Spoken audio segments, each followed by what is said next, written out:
and to the republic for which it stands, one nation, under God, indivisible, with liberty and justice for all.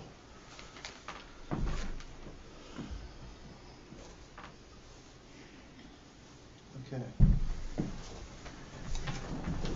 Well, since our insurance man isn't here, how about we start with Mr.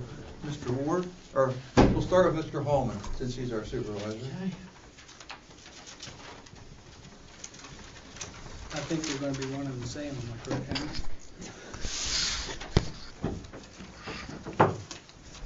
I didn't know till last meeting there was two Henrys.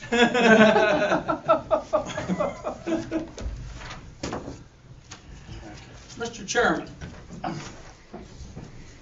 I have some information here on me that I may want to go back to some years into it to clarify some things, as I'm sure you and some of the other people on the board are not aware of it, you know.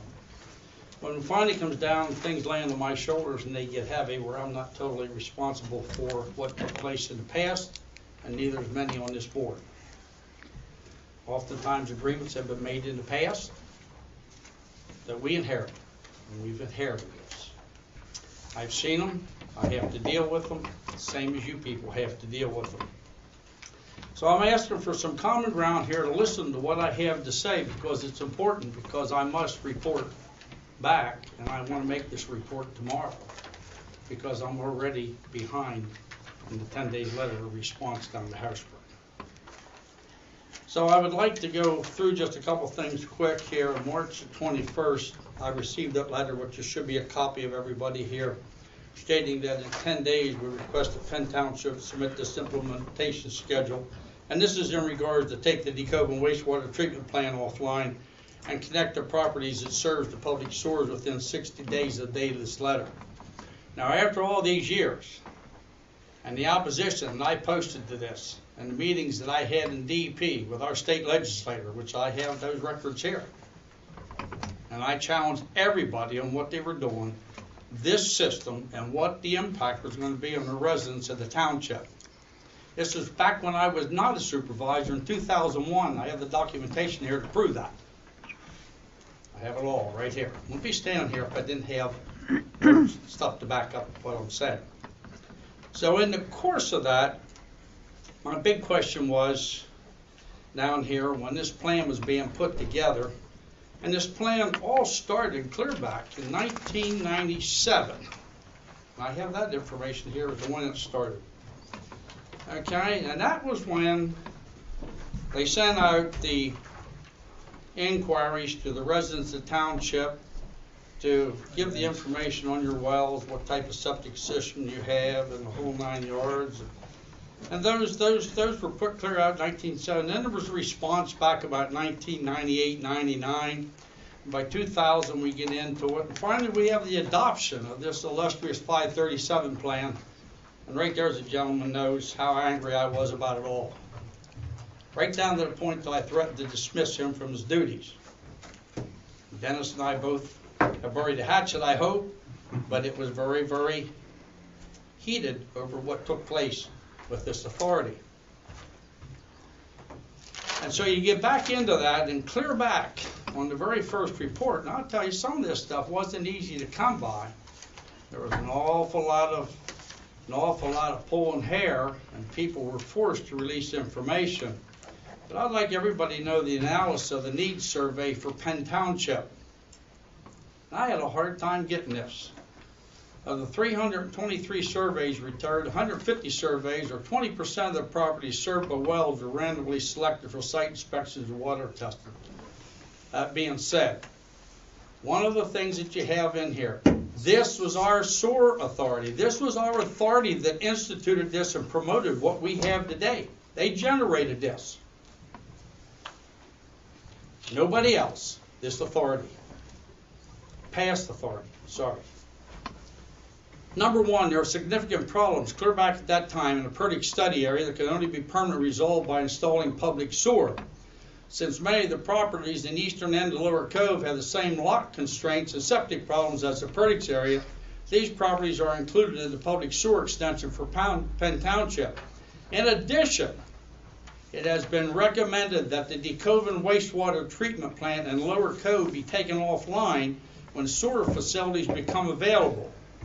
It is reasonable to extend sewer service to the Duncannon waste treatment plant and the 17 properties between DeKoven and Cove wastewater treatment plants. That came from this authority, clear back then before we had adoption of the 537 plan. This is the analysis of needs survey that was generated by the engineer for this authority. There's more here. Susquehanna Hills is mentioned. Penn Manor has the worst. Upper Middle Cove will not be sewered. And on at the bottom, the delay, the need for sewers in the areas that are not addressed above, the township is considering the following measures. Non-lot management ordinance has worked its way through several workshops and with minor changes ready to be adopted by the township. That sewer advisory committee, by golly, was so upset after 4 years of work that nothing they proposed or nothing they put out there was considered just all swept under the rug and something else inserted and sent to DEP in the 537 plan and was accepted. The well ordinance is also in the works and should be approved at about the same time as the on-lot management ordinance. A land use and zoning ordinance has been drafted and is expected to be approved in 2002. That never made it till 2003. That was all the analysis that came out of this municipal authority from HRG. It was all, that was the start of it. So to back up one more letter, we get one from addressed to me. This one here was addressed strictly to me, certified mail, Mr. Henry Holman, this last one, telling me that I got to respond. Well, I don't know what for plans anybody has implemented, and everybody is surely knows. Well, I sat on the board, and after I left the board, and at the front of the board, I asked many a question about the DeKoven wastewater treatment right at the municipal authority meetings till I pinned Ed Ellinger down, and it should be a matter of record if it's not, when the Purdy's job is complete. Now, maybe you remember, Dennis, I raised that question. Yeah, I do. Yes, I do. And I said, is it not our responsibility, because fellas, I knew we had problems. We had something coming at us that were going to impact everybody on the sewer line. And I just like to just listen to me. It did impact everybody. And a lot of people in Purdy's that couldn't afford it, and I could see it coming. And I took it to some pretty high levels in the state, and I got my butt cleaned, by golly, by DEP a couple times, but it didn't matter. I still went after them. And I should have been coming after this authority more, but it was hard to get the information out that I was asking for. The other letter we got on January the 16th is addressed to me and Mr. Ward, and that letter smells. I ignored it. I laid it on the table. I let it go. I try to be reasonable. I try to let these things go. I try to let them go where they belong. But this is the purpose of follow-up on January 2nd, 2013 meeting between the Department of Environmental Protection and Penn Township Municipal Authority. But yet I get drug into it, and it's addressed to me. I wasn't there. I didn't know nothing about it. It's addressed to me and Mr. Ward. And it addresses the issue of not putting this plan online and taking action against Mr. Ward if he don't get his offline. Right here. Now you're back on Henry. I don't have a damn thing to do with it. Now I'm coming forward. I'd like to take it on back one more step to another letter. One of the same. October the 7th, 2009. Same thing. DEP requests you submit the department report on the implementation of the Township's Act 537 plan. Clear back to 2009. I saw it. I ignored it. It wasn't my business to come over here and tell you people to do anything, and I'm not doing that now. Neither am I. But the series of letters, by golly, and to say whether it's being ignored, and believe me, I challenged them myself. And if that's what you guys want, that is fine. I have the letter here in response. This was directed back to Mr. Green, and I'd like to put all these out here. And here was a response that came back from DEP in response to a request from Representative Alan Egolf at that time, a meeting held in our office on October 29th with our staff and supervisors, Chuck Stoner and Henry Hallman, we are providing the enclosed information. And they got their comments here that they sent back. The one thing that they would not address, that they would not talk to me about, and I have the notes put on it when I received it, would not discuss the DeKoven issue. Only interested because the money that was being granted and was in process at this time for it, they were only happy about that project not being stopped. And at the present time, I had it stopped, and I had it stopped for quite a while. What money are you talking about? Well, the Penn Vest loan, I'll get into all of it here, Elmer, and other monies. And I'll throw that out here for you too, for your information. So, on the phasing of the project, we tried to get it phased. And I said, well, I'll never sign it, I'll never guarantee it. And they let me know on the last word, under no circumstances will an explicit or implied proposal to effectively abandon the project be considered favorably. I was at a meeting that I went into in November. And in an October meeting, I made a promise to a board member here that when I had all the information and everything here, and I made a mistake by doing that. But I was a man of my word, and I created this problem maybe in a lot of ways by agreeing to finance this thing.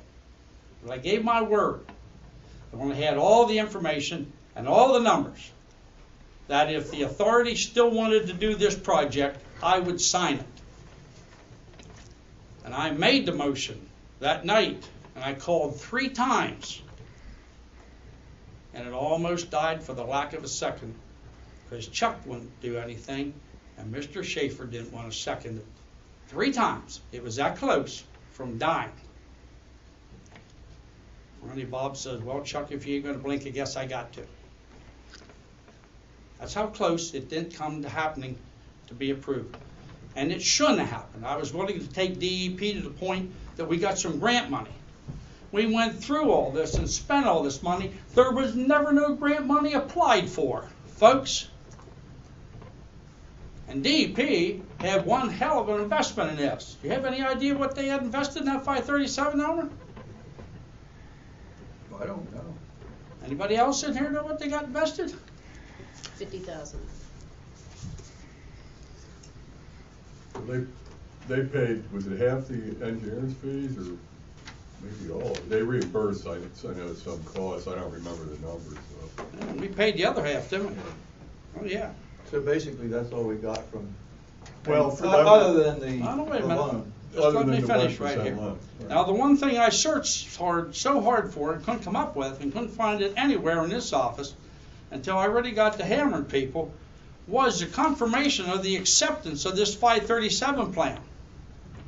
That couldn't be found nowhere. You Not mean in from the department to us? Yes, sir. Hmm. But all of a sudden, Well, that's interesting. it showed up. Oh.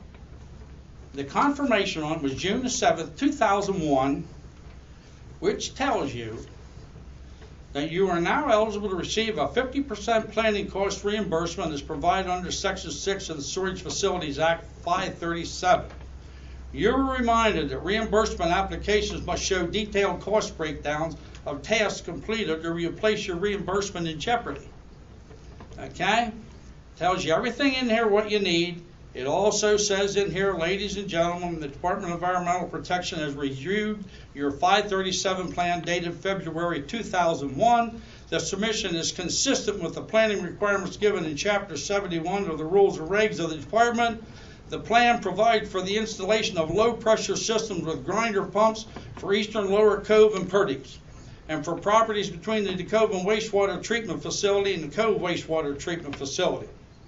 The DeKoven facility will be taken offline, and its properties it currently serves will be connected to the Cove facility by a low-pressure sewer and pump station.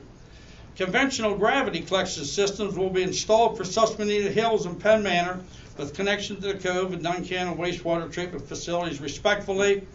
The increased capacity, 35 gallons a gallon, blah, blah, blah. Nevertheless, there was acceptance of it. And now you're entitled to reimbursement. And then on May 28th in 2002, this authority received from DEP $70,868.89 That's what they paid. That's what they got invested in this to see this happen. Now that was only half of what this authority paid out, and that's not even half of it. Because out of that, there's another $18,088.71 that HRG submitted their cost after this application was put in, and the authority paid that. Costs incurred after the date of DEP Storage Facilities Plan approved. Had to get that from DEP, get that information. Sure wasn't made to hold Henry when I was not a supervisor out here shaking the bushes, by golly, for the sewer customers that were going to be put on this thing in Penn Township, let me tell you. It was a tough struggle. So not only did you pay 70, if you split that half yet, DEP would pay 79 and we'd paid 79. But constantly going to meetings, I saw bills being put forward. And miles after that, HRG updated the 537 plan. And I heard complaints. Why is it still being updated? Well, nobody, I guess, really bothered to check, or I don't know why. I have no idea. I wasn't here. I wasn't in that part of it. But nevertheless, they paid those additional bills. I was here. I sat. I heard them. You guys weren't part of that. We've inherited this mess. So now you have that right there. I have one other thing that needs to be brought out.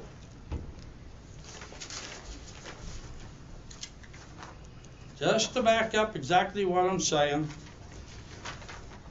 I want to know why not no grants? What happened we didn't apply? Okay? Well, I can never get no answer. Here we are, June 2nd, 2004. I'm in office, 2004. When I saw the mess coming, I run for office for the 2002 year on a write-in and lost by 69 votes. But I came back and thought maybe I could change something that was going to affect everybody, and believe me, it has. I wouldn't be, if it didn't, I wouldn't be standing here today, Elmer. Affected a lot of people, hurt a lot of people. But I tried to get it stopped. I tried to find some rationality, and I couldn't. I have Penn tell me, if you don't put it in now, you're not getting an R right away. I sat through those meetings too. I didn't believe them. And when it came to it after I guaranteed it didn't matter when you put the damn thing in. That's a fact, folks. That is exactly what I was told, and I had other people, and I had board members here, by golly, with me at that meeting, plus another supervisor. And after they got the guarantee for the money, didn't matter, and that project went on, and the road didn't get done, and nothing mattered. But I had an awful lot of pressure on one person, me. I happened to come by this, and I sure didn't get this out of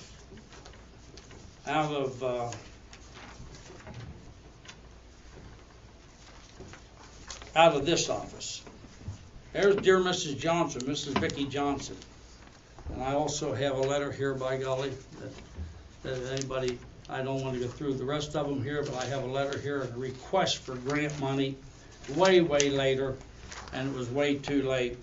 But here you have the Penn Township Municipal Authority was awarded $6,023,500 of PennVest financial assistance at the July 23rd, 2000 board meeting, in the form of $332 a month loan at 1%.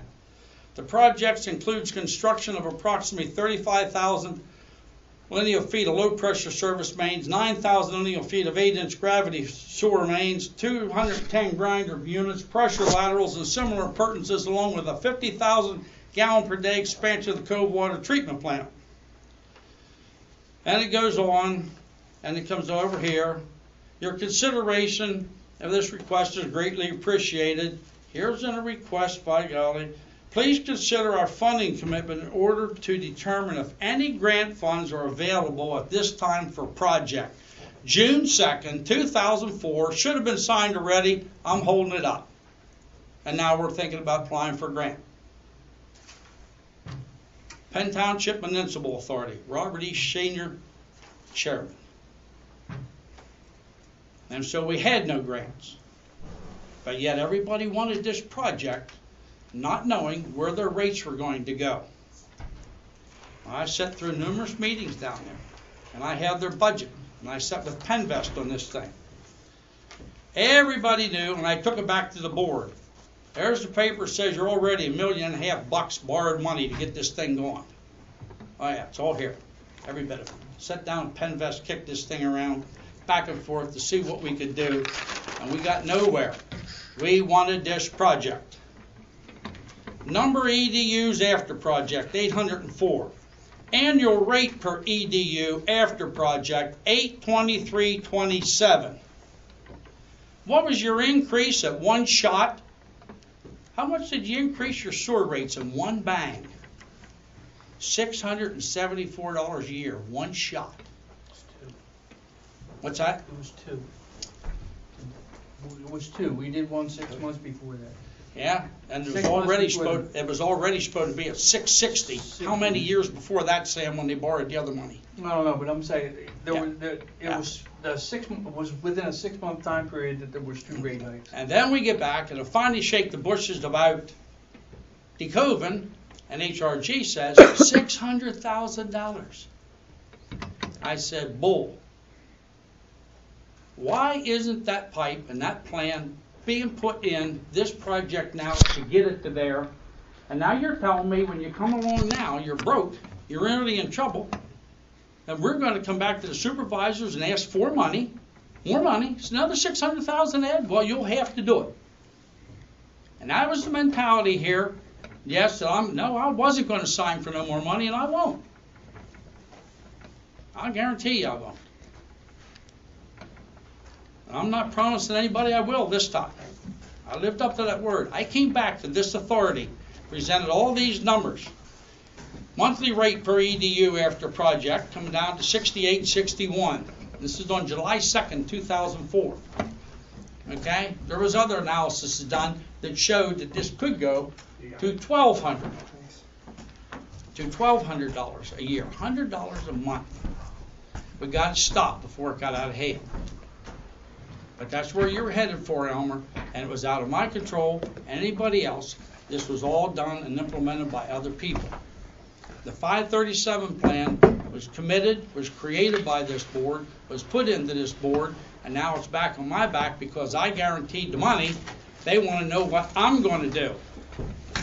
Well, my response will be back to DEP, whatever you people tell me tonight you're going to do. And that's all I'm asking. Because I will respond to them, and I will respond to them in a responsible manner. Well, Henry, we had a meeting, of course, DEP was here. Okay. We sat down with them, and How long ago? Philadelphia annexation. January 2nd. was it January. January? Well, these letters after this. Yeah. Okay. Well, we responded to that letter. Dennis sent a letter to DEP regarding, our activities with the folks in Decode, and we can keep them updated. I don't, we don't want to see you go to jail, Tell me, what am I supposed to do, Elmer? Huh? We have responded to them, and You know what I'm going to do? I'm going to send a letter in, ask them to sit down with everybody so that it gets clarified around the table and resolve the thing, so I'm not begged with these letters all down through the line. I have the right. I think the only reason you're getting those letters, Henry, is because you're the township supervisor chairman, and it's a township ordinance that we're talking about per se. For the sewage, not so much the 537, but it's a township ordinance, and I think that because that irritates the crap out of me. They don't say anything but the implementation of the plan for the Decovin plan. See that? And I can't answer to that because I don't know what you people have planned. See, and that's the well, part we don't that know yet either. That's the part that irritates me too, Henry. I don't understand why you're getting a letter for that whenever the DEP Because we're the guarantor of your 537 plan that was adopted here, Sam. We, the rest of the township, guaranteed that this would be implemented. I can understand that. All right. Yes, that is exactly where it's at. That explains why you're getting letters from DEP as well as we are. That's right. And so if you don't respond, you know what they're going to do? I went through this, what all they could do to me way back when. I don't want them coming out here and saying, you're not going to issue no more sewer permits, you're not going to do anything until you get in compliance. They put $70,000 into this, and they were quick to remind me of that. Let me tell you, they were quick to remind me of that, Elmer. I don't take that lightly. I didn't create that bill, and I didn't agree to this goofy plan. Matter of fact, I tried to hold the damn thing up because there was people I knew in Perdix wasn't gonna be able to afford it, and nobody else up the line, when their sewer rate jumped that much, was gonna be happy either.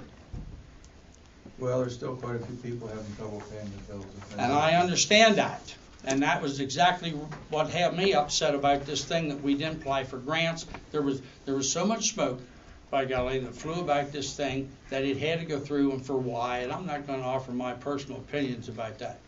But someone, and if you don't anybody want to offer anything, then I'll respond to DEP the best I can tomorrow and forward a letter to you. I think we already responded. Yeah, I sent him a letter on March 29th, within the time period he had provided, telling him we were responding to the letter to you, Henry, and then told him that after the meeting, when I have a little more guidance as to where we're going with this, that I'll give them another update. I think I promised to get him another letter by the end of this week. Yeah, I hope So that's a he little did- bit better than the promise of calls. You promised to send back to me, Dennis, and I never got it. I'm What not was too that? happy about that. What was that? I don't want to put it here on the floor. I don't think you want me to either.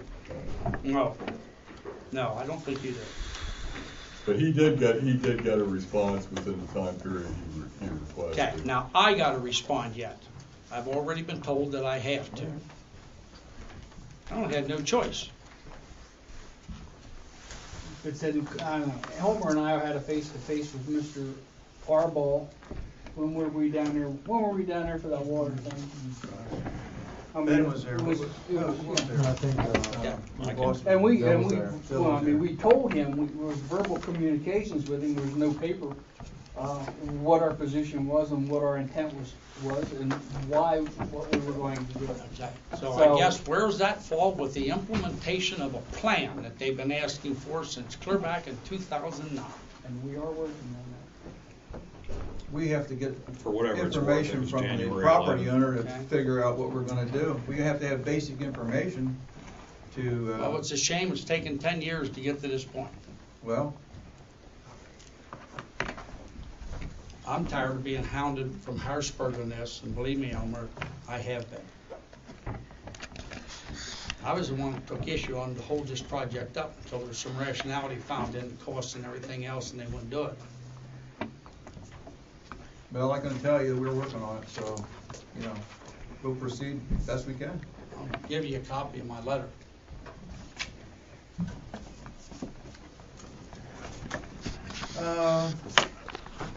You wanna go with the gentleman from insurance? it. Up to you, Yeah. you're the boss. All right. Thank you, Elmer, for your time and the board. There's a history to it that most people didn't know.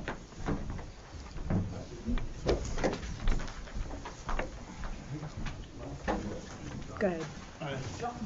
Is BJ up? Yeah. Okay. Sit here so I can better sight line. I'm BJ Janjulia from H.A. Thompson Insurance. The authority has their insurance renewing on the 5th of July. I'm going to go over the schedules, or you can tell me you haven't added any new properties, everything the same as it was last year, the It's buildings. pretty much, isn't it, Pam, Mr. Redding? We don't have any new properties, do we? Other than you, The Oh, yeah. newest thing I have on here is Newport Road, Petersburg Lane, metering pit, 64,000. That's the last one you have? Yeah. There is a building on Schoolhouse Road, the intersection of Schoolhouse Road and Burley Road. Schoolhouse and Burley. Yeah. What about the meter pit at Diners? That's my long Let me go down one I have. Let's just do it the old That's fashioned fine, way. that's Just go fine. down. 627 State Road, pump station, generator, 102,000. Little Boston Pump Station on In Road, 115,000. 749B South Main Street, pump station, generator, metering chamber, 195,000. Main Street Pump Station on In Road, 90,000. Cove Wastewater Treatment Plant, 382,000. Sunshine Hill Water Company Plant, 150,000.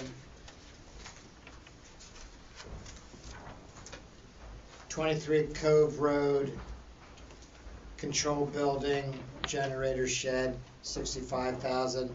Municipal building contents in this building, 10,000. And Newport Road and Petersburg Lane, metering pit, 64,000. That's my schedule. That should be 25 Cove Road instead of 23. 25, gotcha. Over the generators. Yeah, they're not on there either. They're just a No. temporary shed, you know. Yeah, They're but temporary What we ended up cover, but they're- doing was, last year with all the generators being exposed to all the elements, we got them little, A shed? just open, just a roof over top, Okay. structured, steel structured Alright. sheds of, what was the total cost of them, Sam? There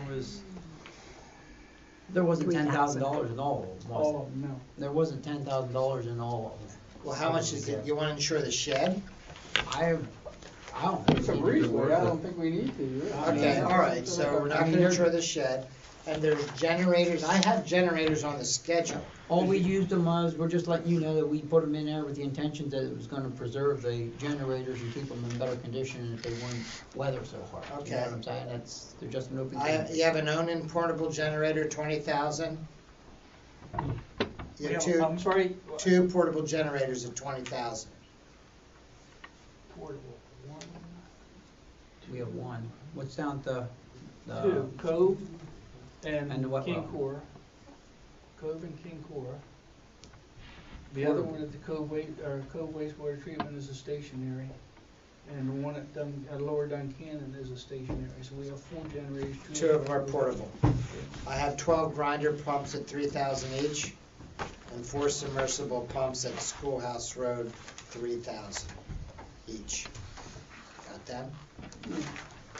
Is there 12 grinder pumps left? I think that's all we chose to do for time, I think. Question for you. Right. The pump stations at Main Street and, Little Boston Road, or not Little Boston Road, Little Boston Pump Station.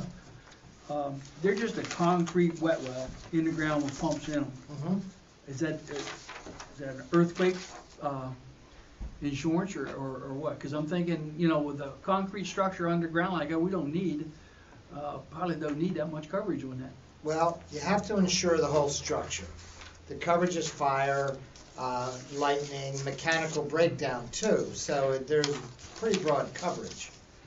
Vandalism, obviously it's probably not going to burn unless the machine burns up itself, but then that's also covered under this. So then, whenever a pump goes bad, we shouldn't be paying for it out of our general fund. We should be coming to you on the insurance. If it accidentally breaks down, if it just wears out, no. But if there's a mechanical breakdown in the pump, something breaks off and messes up the whole system and it breaks, yeah, that's covered under the policy. Normal wear and tear isn't. Just normal, we got to fix this. That's not covered. But if something breaks and it gets into the machinery and it tears everything up, that's covered under the policy. That's your boiler and machinery coverage.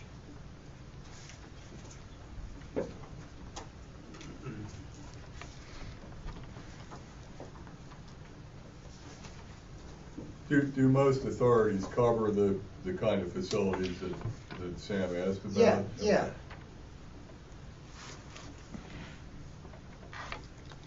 Yeah, I don't have anybody that goes, nothing can really happen to it, so I'm not gonna insure it, because once you think like that, then something happens to it. Typical insurance salesman, I'm sorry. I can take it off if I want it off, but I can't. It's No, either- I'm only one member. You just let it the way it is. I'm just saying We'll it's talk either about it on later or it's off. You can't go in between. You have no vehicles, correct? None.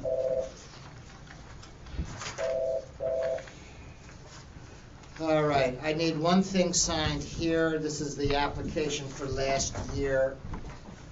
It was never signed, so I just needed to paper the file. One thing else that we're probably So, gonna need to sign. include in that is the odor control building. Right offhand, I can't tell you. Do not know. we'd have to. The odor control building? Yes, that's the one that I said that and there's also another water metering chamber on Jefferson Street. I don't know whether we're Are going. these new things or Pardon me? newly acquired? They are new, Okay. new installation. Okay, so I got location number 10. Tell me this Jefferson Street. I'm going to call that number 10. There's a water metering chamber. Just a concrete pit down here. Okay. Okay, basically, it is a control station for us with a water meter, and it is our separation point from a private water system. All this is a concrete vault with a meter in it that we need to install it. And I'm asking, I don't know. What's the value? $5,000. And I think you're being, I think you're stretching a little bit, Thank but you. other than that, The yeah. maximum of $5,000 right. is what it is. I mean, that's why we're discussing whether it's even worth the issue, you know what I'm saying? I mean, I don't have to insure it unless you... We'll see, we don't know. And then, like I say, there is a prefabricated building sitting at the intersection of Burley Road and Schoolhouse Road. Right now, I don't know what the monetary value is of that. Now, that You way. own this? You own this building? Yes, we do. And what do you use it for, the occupancy? Odor control. Odor control. Yeah, it's gonna have a chemical injection system into our sewer system. Okay. And Burley's B-U-R-L-E-Y? Correct. And the value of that? I just told you, I don't know what that is With right the now. electrical and everything in, I think it would be safe to say 12, 13,000. I'll make it 12.5. With all the other work in the Is the barriers and building stuff in there. block or frame? Frame. Frame? All right, so that's 2 new items we're adding to coverage. You own no vehicles, correct? No trucks? Okay. And no machinery, no machines? Just a generator. Okay, just the generators. All right.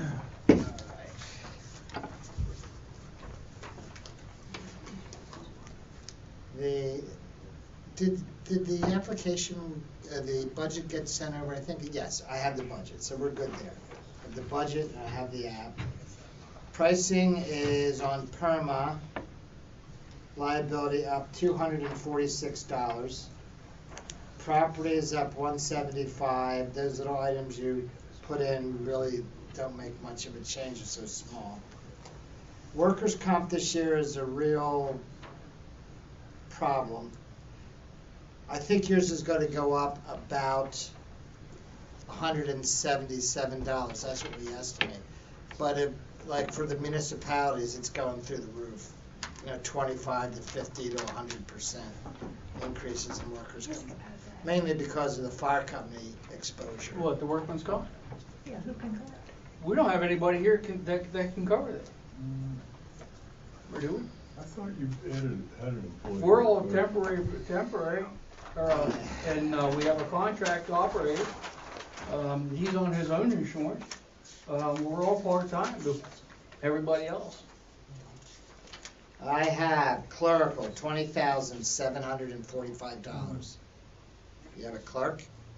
Yeah, yes, Okay, you have to have workers' comp. Is she, you're talking about Karen? and me, Oh, both, okay. Combined wages. You both get W-2s?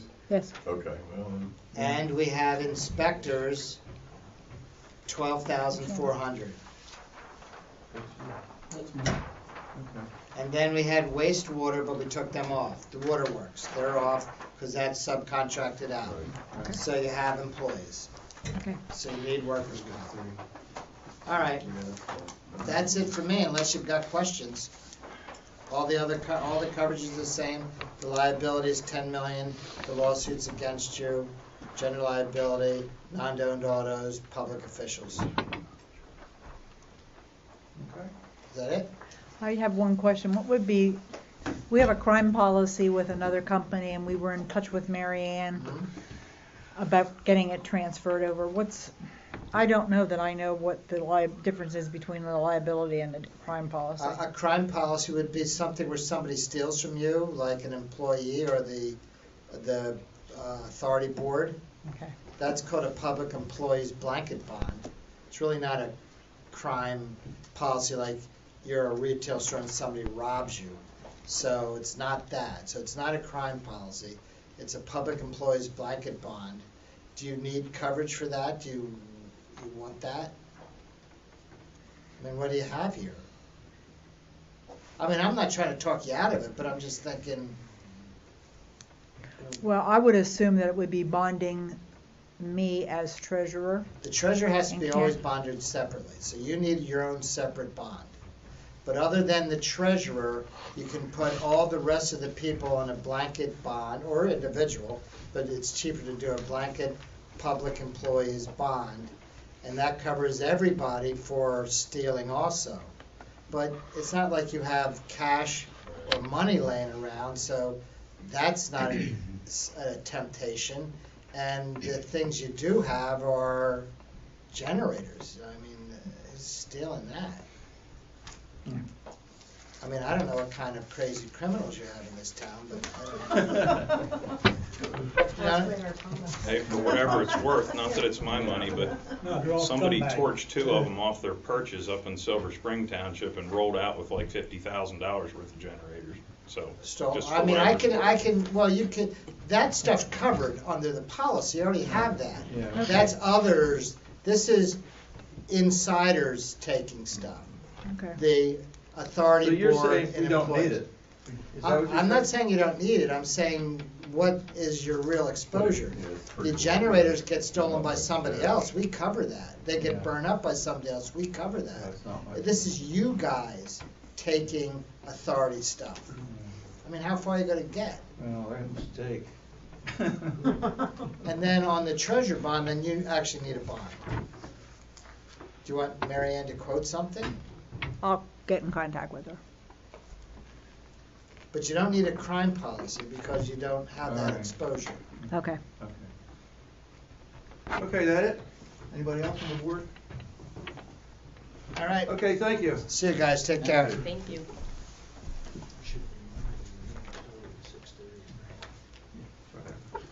You want to go with the original agenda then? Molly Hecker, Molly Molly Hecker. is here. There's a spreadsheet in your packet that looks like this, that Molly will be discussing.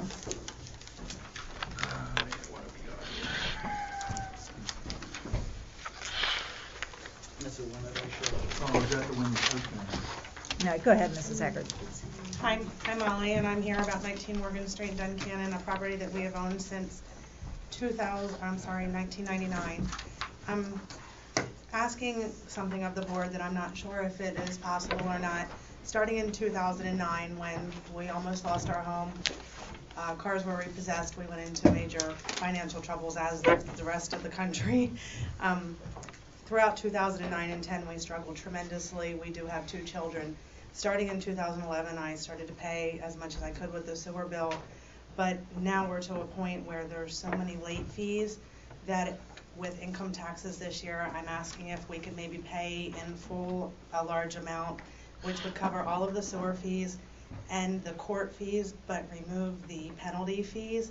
So I have a $1,700 check with me tonight with you and my name, either you or my name, asking if you would take that for this bill. I did receive a new bill today, and I'm not asking that $60 to be a part of this $1,700. So that's why I'm here tonight, is to ask if you could help me with my sewer bill so that we could get this caught up. If you say no, I'm not going to be able to put a large amount towards the sewer. I have another bill that is going to, the amount of interest that is on another bill, I could maybe, I'm trying to work one bill. Next year I'll have to come back to the board again if you don't take this tonight. Susan, I got, what's this 2000? We're talking down here at the bottom. Yeah, the 1,593 is what I actually owe for sewer charges, and 148 is owed for the fees of the lien, leaving a 1,655.80 is my total fees without any penalties. And you're gonna give us a check for what? 1,700, 1,700. which would be the total sewer bill plus the some fees and 45 extra dollars. And you want us to forgive penalties. If possible, yes, that's what I'm asking. Folks around the table here, the penalties were no money out of our pocket. They're fines, okay?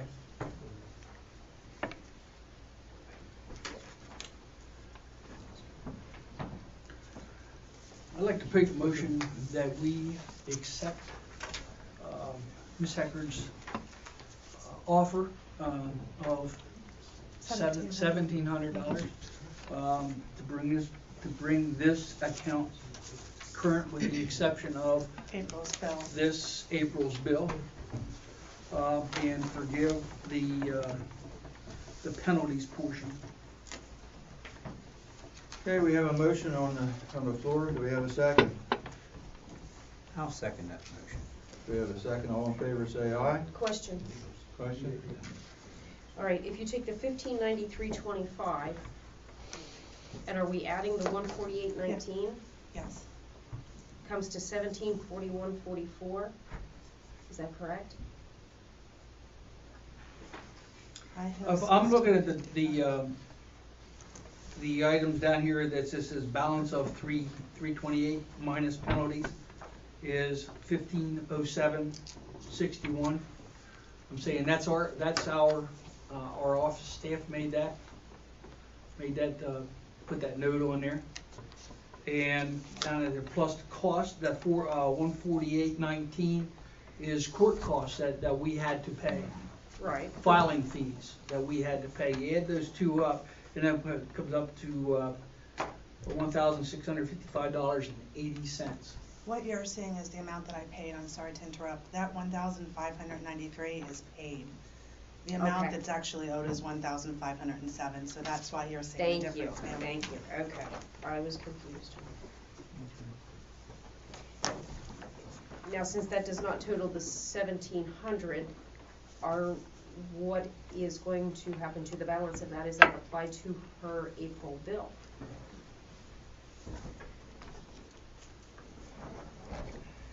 Sorry, a bookkeeper wants figures that match. Is, I understand what you're saying. I have no idea how we're going to handle that. is she I'm current on her? only concerned with the initial to begin with. Now, if we want to do something afterwards, then we can do that. So. Does she have, do you have a tapping fee? No, she's not in Perdix. Okay, She lives in Duncan. okay, so that's all taken care of, that's Yeah. already been paid, cleared, and Yeah. everything else, She's okay. across the street from the Marysville Bank. Okay. I'm gonna say it probably ought to go towards.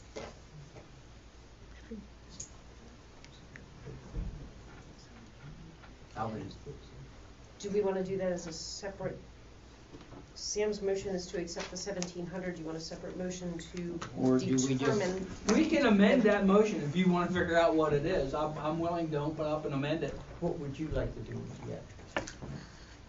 You guys can all go to have coffee and attend the beach for all I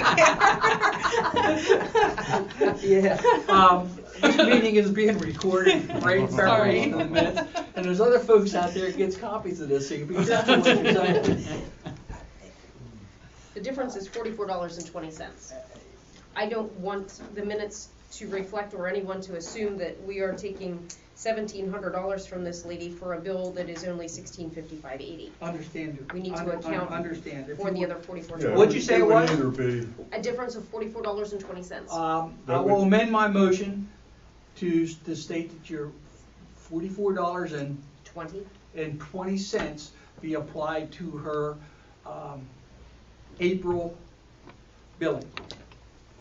So remember that number, take this, and then we'll go from there. And that's where you send us the balance between your, Yeah, they're 1680. Yeah. 1580. 1580, okay.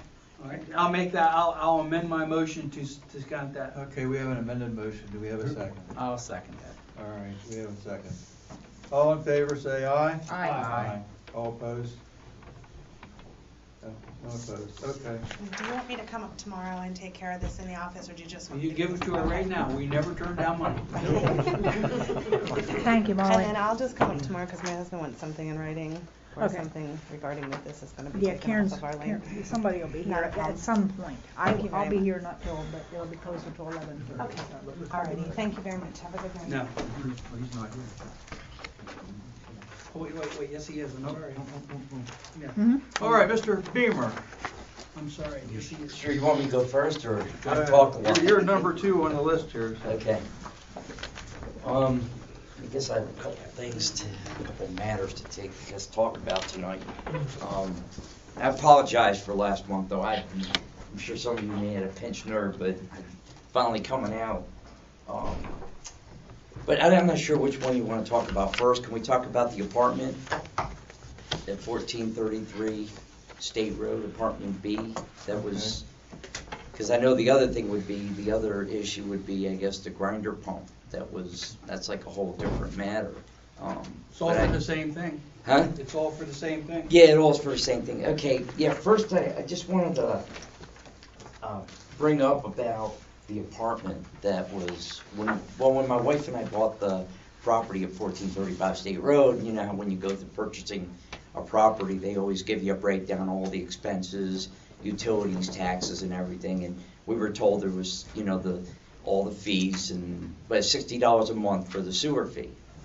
And that's all, we never really questioned it, because, we pay probably $114 or something for every quarter at Lower Paxton Township, so we didn't think nothing of it, so we paid $60 a month for the property at 1435 State Road, and Greg and Donna Miller never mentioned anything. It's $60 for each unit.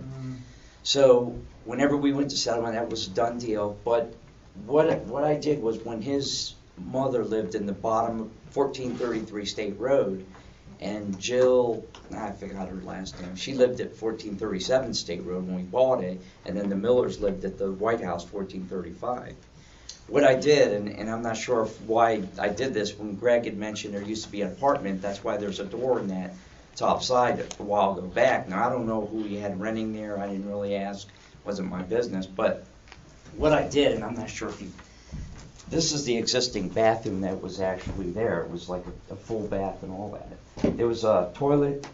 On the other side, there was like a toilet, a sink, and a washer and dryer that was hooked on where the other apartment on the right side existed.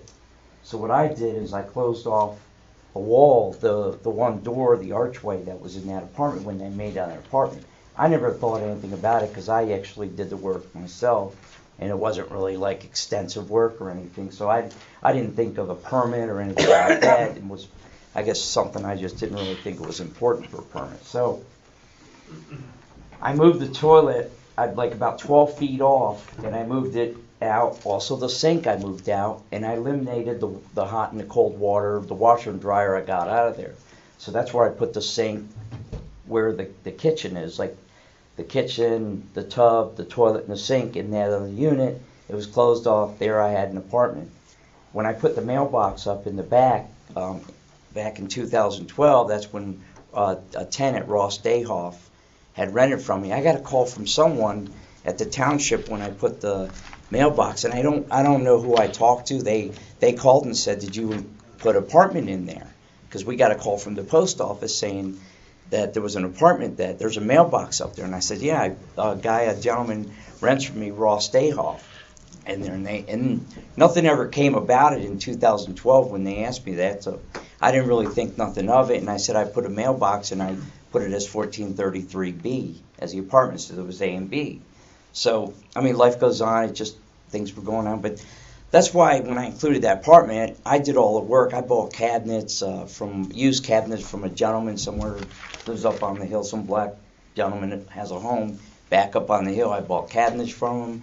I bought the tub, the lines that I actually put underneath, and I did a lot of that stuff. I put a Y in there onto they were existing lines in the basement.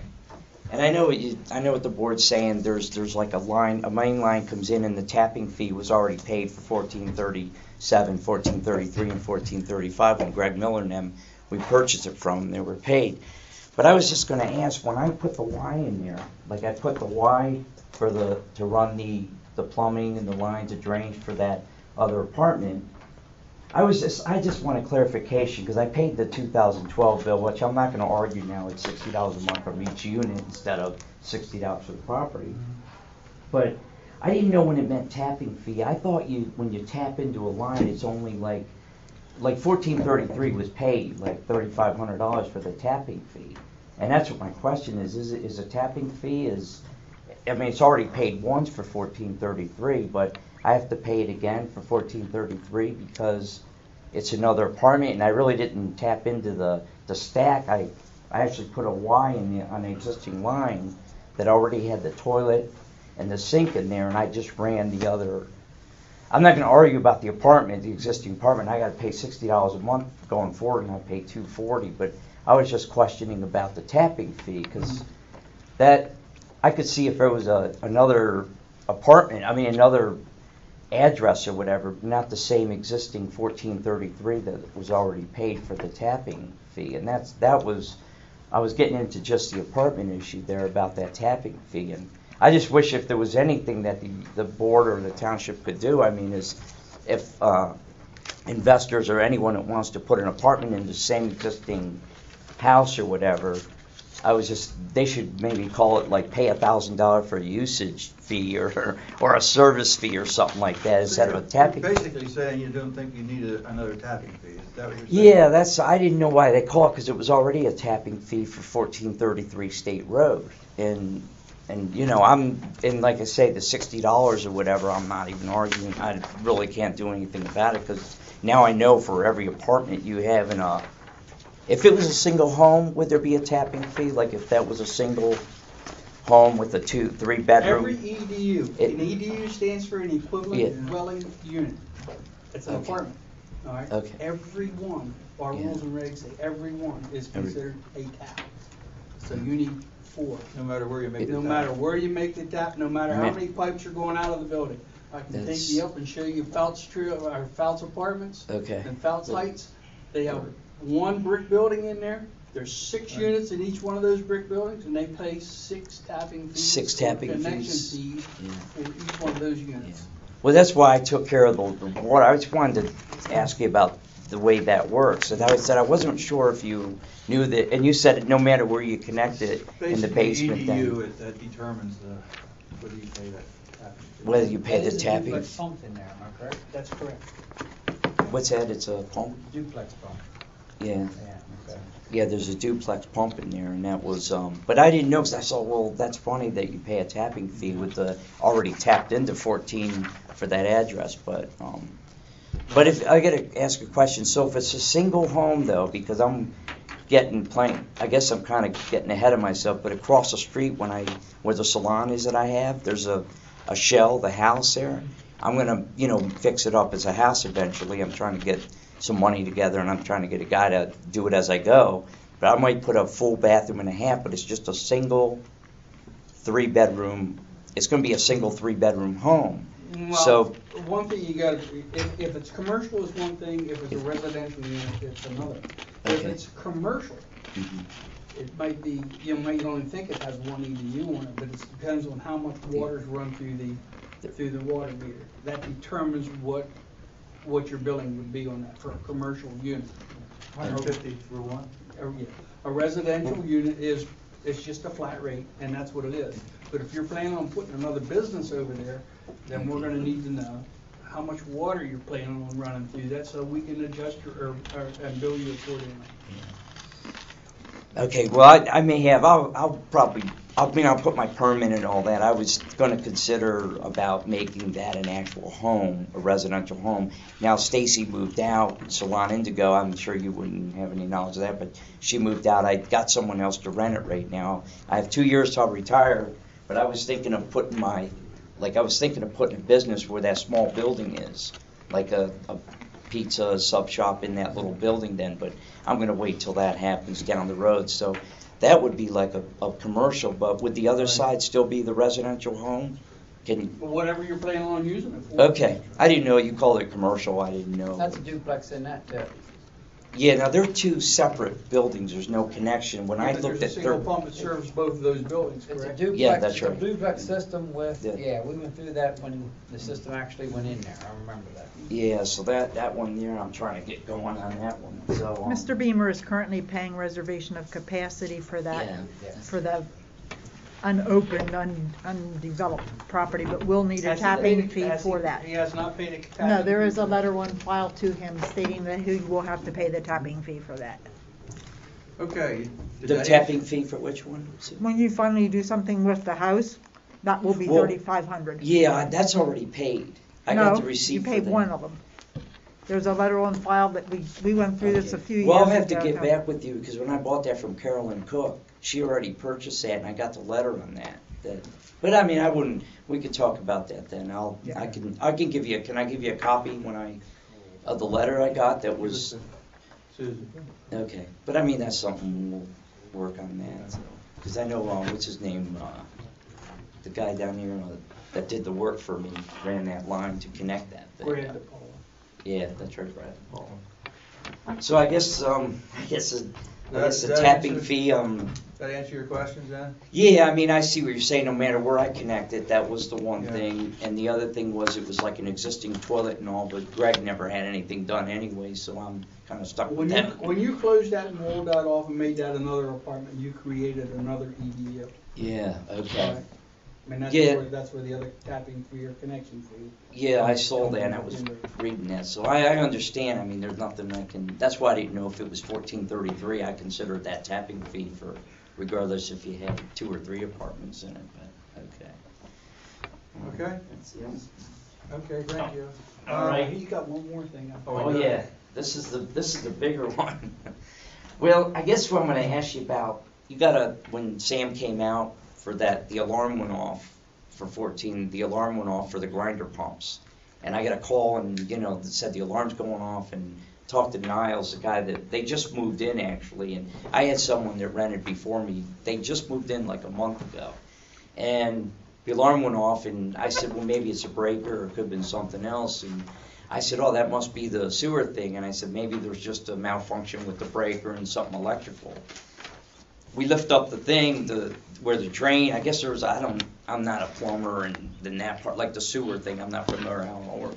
But we flushed the toilets, the sink and all that, and water flowed out nice from the house to the tank where the tank goes. But whenever that happened, I never thought nothing of it. I mean, it's just something, I'm at work, I work for the Commonwealth, but next thing I know, I guess Sam had called me, I guess you had showed up, because I'm not sure how you got contacted, Sam. I didn't know if... Every time that little red light goes off, I get called. Okay, that's Somebody probably calls what me. happened. Then. Somebody calls me, yeah. okay? So anyways, I know you called me that evening, and later on in that evening, when they were in there, I guess, looking at it and doing what they had to do, I never thought of it. We got to take care of this. You have to advise your tenants that, something's wrong with the grinder pumps, they're not working, either one, and not to flush anything or use any of the facilities until we straighten it out. So I didn't hear nothing like that next day, and I figured, the township is kind of taking care of what the grinder pumps, as it, mentions in your, I guess, the regulations or something, that you're responsible for them and fixing them. So I didn't think the next day I get the call. I knew Kim Lanker. Is he here? I don't know. Lanker Excavating, anyone here? No. I talked to him on the phone after that, but anyways, the next day I know that they came out and they did their excavation work and tried to, do some excavation, digging in to figure out what was going on. I guess Walters came out and they used a vac to clean out the tank, everything that was in the tank, and then they ran a jet through to clean the blinds out. Okay, I know 3 days went by of the work that was there, but the only thing is I got a call, like maybe a week or so later saying, letting me know, it's maybe a week or so that, hey, I wanted to let you know that, after doing the work in here, there was buildup of like grease and stuff into the tank, which I never really thought anything of it because I really didn't think something like that happens with grease. So I guess we didn't know what was going to go on, and then I got your one letter here. I guess the first letter that came was the one here. I don't know if you have copies of these or not, if you bring them with you, but the letter on the January 8th, I was kind of relieved in a way because it did mention here, and I don't know if you guys have this or not, gentlemen. I was just trying to figure out that please consider this your first and final warning, notification, infraction. Any additional violation would result in the bill being sent to me to do the repairs or any of the costs. And I never really, I got the letter where if it is, you know, the property, that it wouldn't be responsible for the grinder pumps or anything like that. But I was relieved that it was like, you know, I'm glad that I didn't, you know, it wasn't anything that I did or anything. But I talked to my tenants and all, and I don't know if any of you guys, you were out there, Sam, or any of them, but the tenants told me, I asked them about it, because I called them, I was wondering what was going on, and did you guys put grease down? How do you guys clean, you know, when you're doing your grease or whatever? They're telling me they don't pour grease down the sinks or anything like that. But,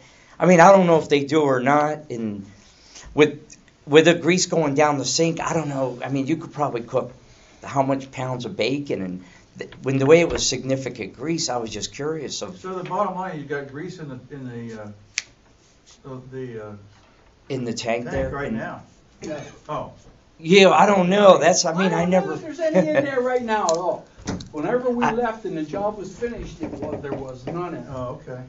Well, the only thing I was asking. Powdered soap that caked up. It could have been powdered soap. I mean, it could have been heavy from Well, see, I asked- washers and laundry machines and everything else. If you have laundry machines in there and stuff, somebody puts too much soap in, powdered soap and stuff, it may have a tendency to pass through, and it will coagulate, cause you It's issues grease too. and mixture of everything. Well, there's only one that the girl on 1435, the big house that has what she uses liquid. I asked her, I don't know if that's the same or not, but I asked her about it. None of them said they put grease down the sink. I don't know if they do or not, because I said, look, I got a bill, and this was after that happened, that I called them because I was a little wondering what was going on with the whole thing. And she uses liquid soap, which most people do, I think, today. And I don't know. I never seen anything with any. I mean, I wish I was going to call. I could have left work right away. I mean, I would have came out there if it was that much. But I didn't realize till a week later that, you know, hey, there's grease in there. And no disrespect or anything. I know you all have a tough job to do to try and get things, you know, straightened out, you know, with what you do. But I wasn't aware that there actually was buildup of grease in those tanks at all. And now, I guess everything that took place with the excavator coming out, the sucking out all the stuff into the tank, and then I guess I got the other letter came, the second one about, and I think this one here about the, okay, that's about the tapping fee, we already talked about that one. But the other letter came out with all the bills that were, you know, the charges, I guess, that the township had to pay for it, and it was about, I guess, $7,553 and on. It talked about Walters, the charge of the grinder pumps, and then Lanker excavating, and then Sam's labor to come out, you know, for the work he did. So that's why you're here On tonight, that- Jack? Is that why you're here? Yeah, tonight? and you know what? I called Kim Lanker on it, and I wanted to ask him about it. And I asked him because he did tell me that they're like rebuilt grinder pumps that are in. When they're put in there, they're like rebuilt. They take them and rebuild them. And I asked him, well, couldn't they have been, how do you know they didn't like malfunction or something? Like something happened at the grinder pumps? I don't know. I mean, I'm just questioning, could they have malfunctioned or something that could have happened to them? I wouldn't have known. But all I'm asking is the board is, I mean, because it was a first time offense, and actually I bought a copy of your I guess your flyers that come out, and it does say in here that if there's a called out as an emergency, that for the first time, you know, that more than the first time, then it mentions here on the second page about that about you know, if it's called out. You guys are probably familiar with this. I'm just kind of reading what you already know, but for the first time offense, then anything that's in there after the first offense that homeowners or whatever property owners would be liable for. But I'm just asking if there's a way I could So what do you ask for a waive. what do you want the board to do? Or Well, what are you asking us to do? Well, I was asking about waiving as a first-time offense, or what you call as a violation for that incident that happened with the grinder pump. I mean, the tapping fee, I know that's like, I guess I'm just not going to argue. Plus, I got to start paying the $240 a month for the sewer. But I was just asking if they would waive the board to waive the matter. Does that bill specify that you get charged for the grinder pumps themselves? Yeah, it says here the Both grinder pumps. Yeah, it does mention in there and all. But I was going by that first time it happened. I mean, what can I do? I mean, if you would waive this thing, and I'm going to take care of this $3,500 bill, be able to do it in a couple of shots here, like two. I mean, I know there's no payment allowed. How much are you asking us to waive? Well, I was asking for the full amount. $7,000. Yeah, 'cause I didn't. I mean, I don't know. I know I got to pay you the 35. All right, I tell you what, the board will take this under advisement and we'll make a decision on this. Okay. And I know I Some paid point here. the 720 for the 2000, which I understand. I'm not going to argue with you on that or nothing. So you're asking us to waive $7,000. Is that what you're asking us? I'm asking if you could. That includes unclogging the line that came from the grinder pump to our main and everything else.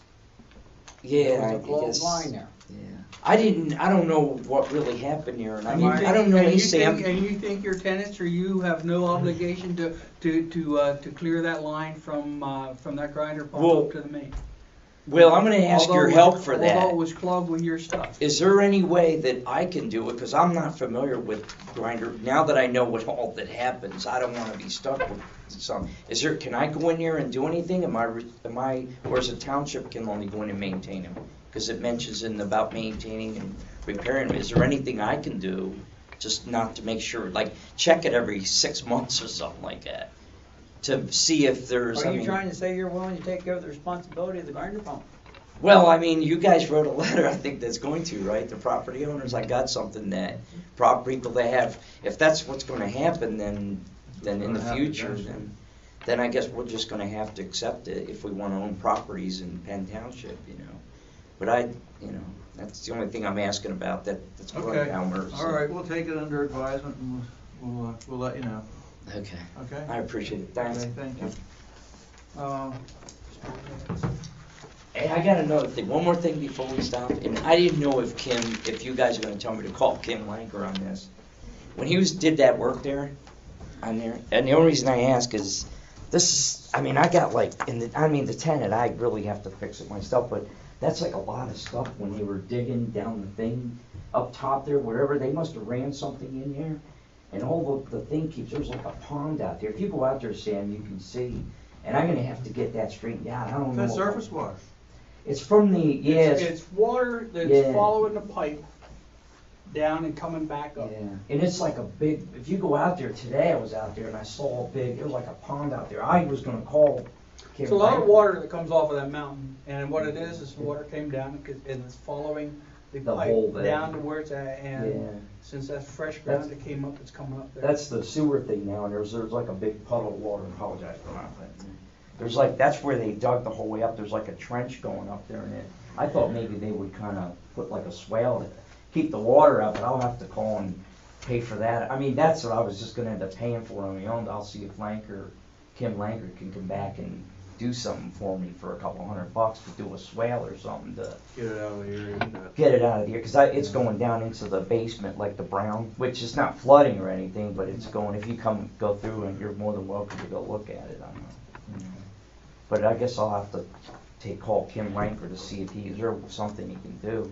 But they said there's something called bentonite or bentonite. No idea. When they dig, they can put it around the hole and it stops the water from going in there. But it's like a little swamp out there right now, and I didn't want to. I got to take care of it myself, though. That's Yeah. what I'm saying. But no, I appreciate your time. Thank you. You're the boss. All right. Mr. Ward. Yes, sir. I need a short break. Oh. Go ahead. You can go ahead. Okay. You know what it's like being an old man. Got any information for us as regarding the COVID? I do, and unfortunately, actually I should say fortunately, this finally just showed up, postmarked the 29th, I just got it Monday. As we discussed the last time I was here, one of the questions was about EDUs. I think I probably shared a little bit that there was a bigger picture to the whole thing. After doing some math and talking to the partners, if we include $60 per unit charge, it's just not financially feasible to keep one building open up there. So we had to put a plan into DEP to shut that down, which affects the water system. Excuse me. It was just approved. I have to sign it and send it back. So the 7-unit The old motel is probably how everybody knows it, the brick building. Yeah, okay. We're shutting that down by October 1st at the latest.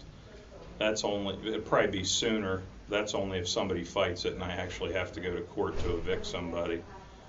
So there'll be 7 EDUs right there that are going to go away. That building, the water and sewer will be disconnected so that there's no question, certainly that can be inspected. Because the amount of EDUs was a question. In correspondence with DEP, and I've been doing some research, ironically, apparently Henry Holman Sr.'s been doing some too. I wasn't aware of that, but I've been up at DEP going over the Act 537 plan, and I came up with one of the things Mr. Holman mentioned that indicates pretty directly to me that this was part of a project that should have happened long before I ever came on scene, and that the decoving facility will be taken offline and the properties it currently serve will be connected to the cove facility by a low-pressure sewer and pump station. And then it goes on, probably something that would have nothing to do with my property. I'm continuing to look into that. I don't know if any of you have ever seen it. It's an enormous document.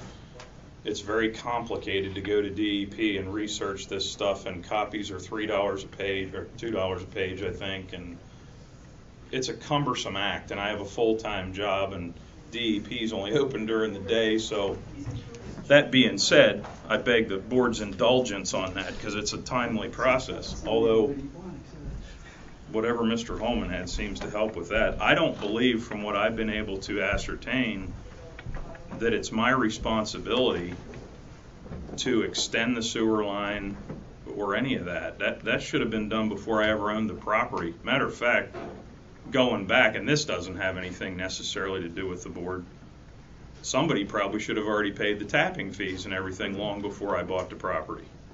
This goes way back to 2001. I didn't come on scene till late 2008.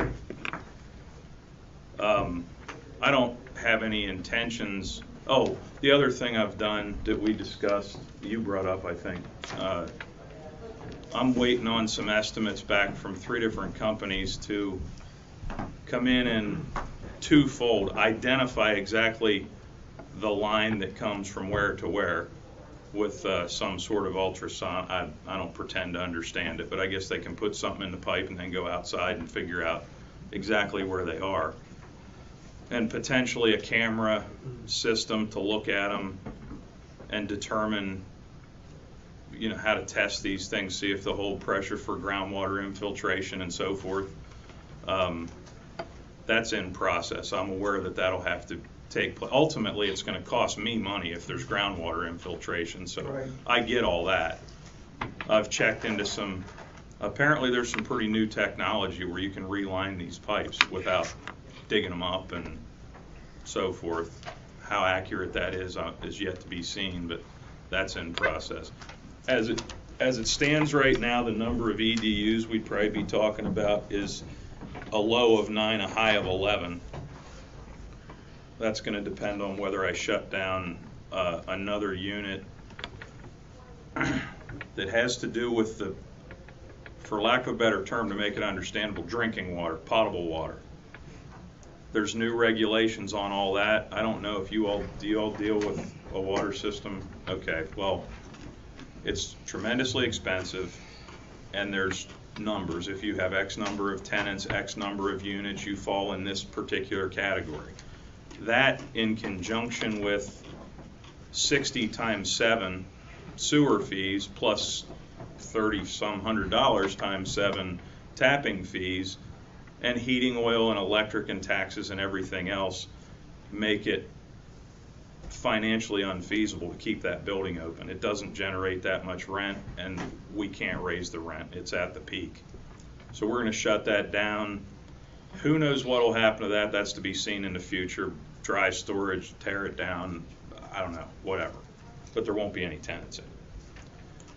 So that's about where I stand on the thing as it stands today. I'm still doing some research, and I have been in communication with Sean Arbaugh. As the letters you get, I get, Okay. you know. Did you get an engineer yet, or, I have discussed, one of the partners in our company is an engineer. Now he has stated that he's not the right engineer. He doesn't do that sort of thing. so you still have to hire an engineer yet? And it's probably gonna be Klein's. I've dealt with them in the past. Could you get them in touch with Ben, our engineer, as soon as you decide, who you're gonna Yeah, get? I can do that. So that he can work with. And our I can engineer? just call down and get his contact information, or do you have a card or something? So we're down to 9 to 11 EDUs. Is that for the whole property? Correct. Okay. Now, Mike, you started to say, and maybe I missed it, you started to say about, and 2 more units, and then you started to talk about the water. After you said about taking these 7 on. Well, the reason I keep bringing up the water is the water is affecting the decision over here, even though it seems separate, it's not. Right. And there's, for example, behind the garage itself, the big commercial building, there's a trailer it's still occupied. I've been discussing, now to the point of persisting and needling, Mr. Barrick, who's a great guy, and he always pays his rent, and his trailer's an old piece of crap. I mean, that's just the way it is. Well, for 4 years, I'm going to replace it, I'm going to replace it, I'm going to replace it. Well, now we're at the point we're going to have another $60 fee. Who's going to pay that? All it is lot rent. I don't own the trailer, so there's not much rent coming in there. Plus the water is a hookup, another DEP issue. Do I want to tell Mr. Barrick, you have such and such a time to, if you're going to get another mobile home, that's fine, but it's not going to be placed on this property. That being said, we had a tenant that destroyed one of the apartments upstairs, destroyed it, and I'm questioning whether it's worth putting the money into refurbishing it and going through the next person tearing it up, when I'm looking at a $30-some hundred tapping fee and the ongoing. So part of the hiccup up there is we always supplied sewer and water. It's a tough economy. I think we can all agree on that. And when you start going to people who are primarily low income, now am I going to eat the $60? I'm already going to have to, I'm not going to argue the point of the hookup fees. We've just been through that again. Whether or not I agree with it is unimportant. It's easy for me to say, 1 pipe's 1 hookup. That's easy for me to say, but I get what it really is. So the way it stands, I have these 2 separate DEP issues and the hookup of the public sewer system issue that are all joined together in very bad timing. It is what it is. I'm in contact with Sean Arbaugh fairly regularly and other people. They have made it clear that plant will not be re-permitted. And I will say again, I'm not pointing the fingers at anybody on this board, because nobody on this board was involved with it when it happened. But in July of 2008, I met with representatives of either the municipal authority and or the supervisors. I'm not sure who was in what position. It was up there, and was told I can't hook to the public sewer if I want to. And I spent tens of thousands of dollars rebuilding a sewer plant that I find out in 2013 through a correspondence with your solicitor, which I understand. I'm not, as I wrap my mind around this whole thing, why in 2001 was this supposed to be complete? Now I'm out $20-some thousand upgrading a plant that's never going to get re-permitted, and I'm going to have to drop another $30,000, $40,000, $50,000 just in I forgot the term, but hookup tap fees, and whatever I might have to do to fix the if there's groundwater infiltration or whatever. And I think somebody did me a huge disservice. I think, and I've heard it mentioned at the last meeting, it seems like there's still a question of whether there's even capacity on that line to do this. Well, when we met before, we told you that we were probably gonna have to make some adjustments. Whatever you tell us, we're gonna have to serve, how many EDUs Right. will determine how much work we're gonna need I got you. to do beyond to Right. take your system into the decoving plant. I can tell you that it will be no more than 11 at this Well, point. the important thing is to get your engineer to talk to this gentleman so we can get the plans resolved about what you're gonna do, and then we need to sit down and make an agreement. And for what it's worth, regardless of tapping fees, I'm not trying to connect these two issues.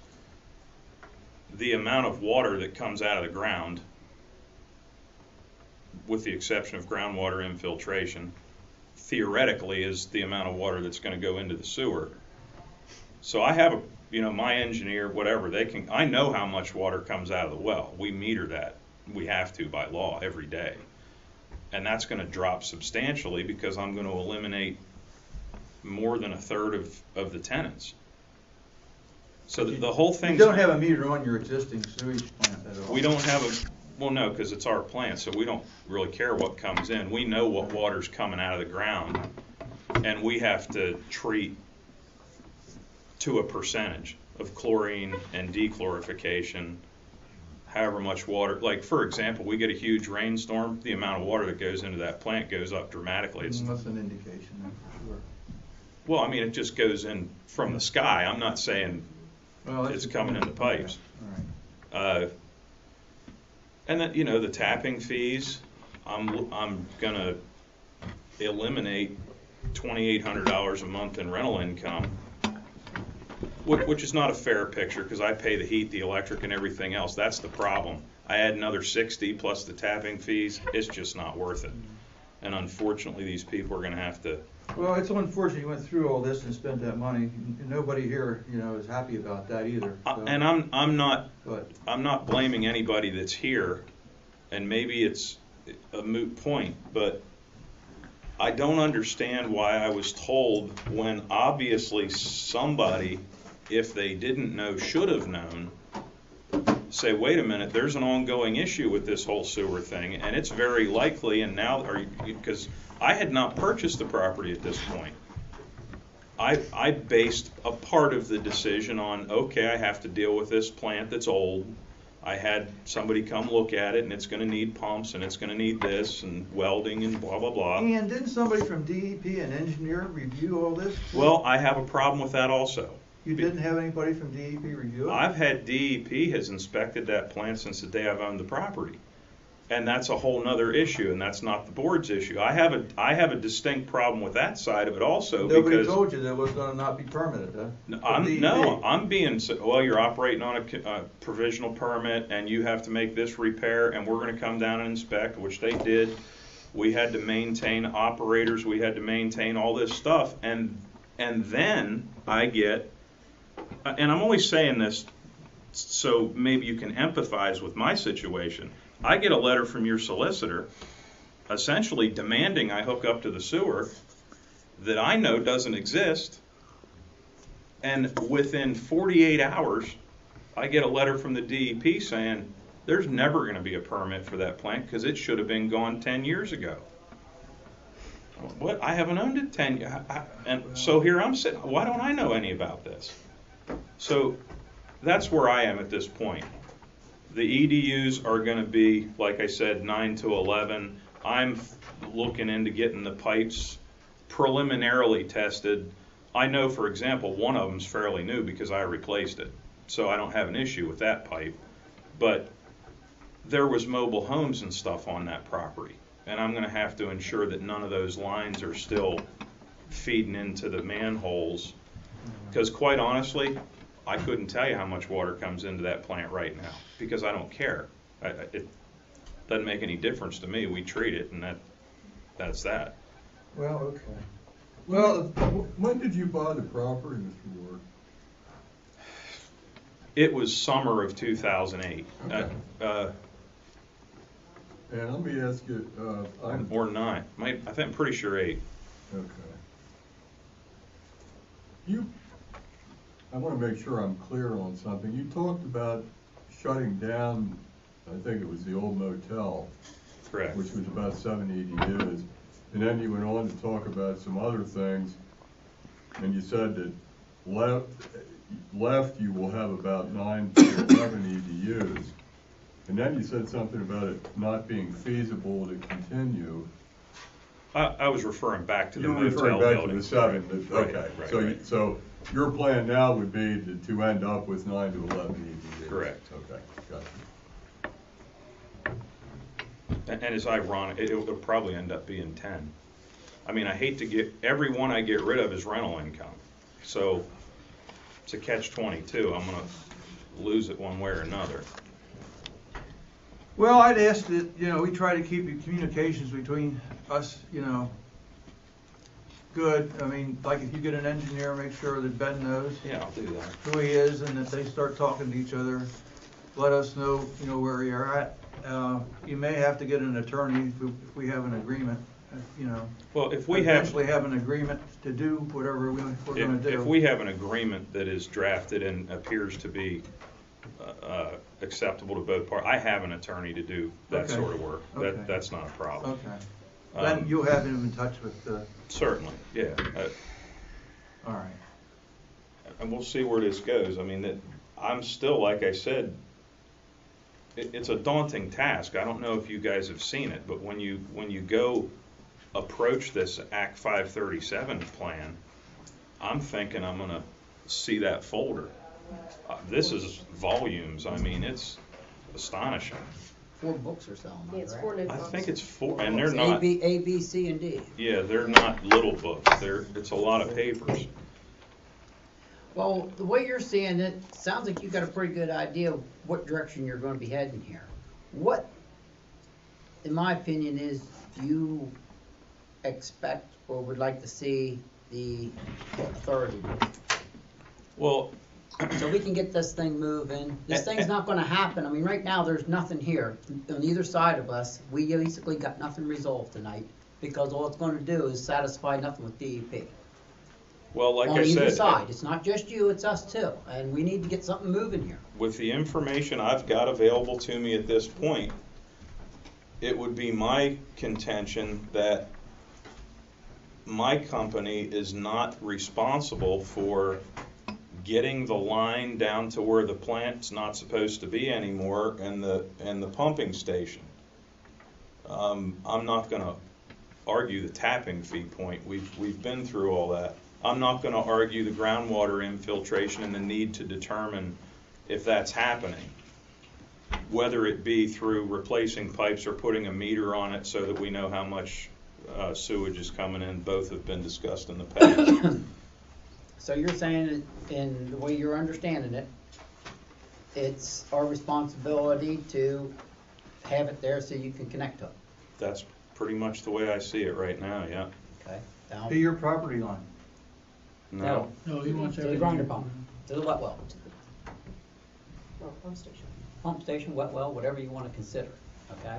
And I do believe the 537 requires that to be a pump station, if I read that right. What do you consider a pump station? Well, it doesn't Commissioner? require, I mean, if there's some other way to do it, we could alter a plan. That's not, You can? A Well, plan if- that's already if- been if- adopted? consider If you would have individual lines Well, coming off into it, Mr. Morrison has a pump station, and that's right now going to be a duplex grinder, so, I That's a mean, pump station, so basically it could be anything of a multiple grinder pump process that would discharge a proper amount of EDUs to handle the system. right.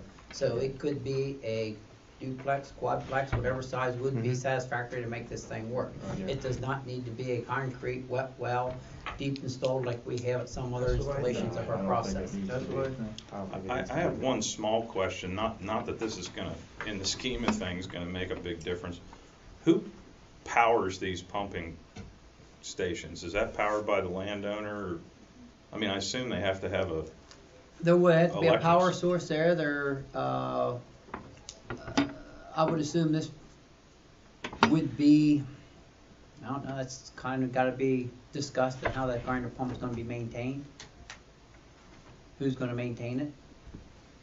That's stuff that needs to be opened and discussed, whether it's installed by us or you, in regards to that. Okay. You understand what I'm trying to say? Well, yeah, I mean, understand. it We would don't be have to the the answer. it would be, we're trying to get away from the maintaining of the pumps and the systems. I can appreciate You that. provided electricity to it. That's what We're I was not I asking. mean, electricity. Well, if you don't this do all it that way, new to then we me. gotta have a designated easement, right of way, power source, and everything else there, like we have at all our other wet wells. Which we really, I don't think wanna go there, we're trying to avoid that. We've been trying to get away from that for a good while here. Well, if I heard him, if I heard Mr. Ward correctly, he's saying that he is not responsible, Ward Company is not responsible for installing that.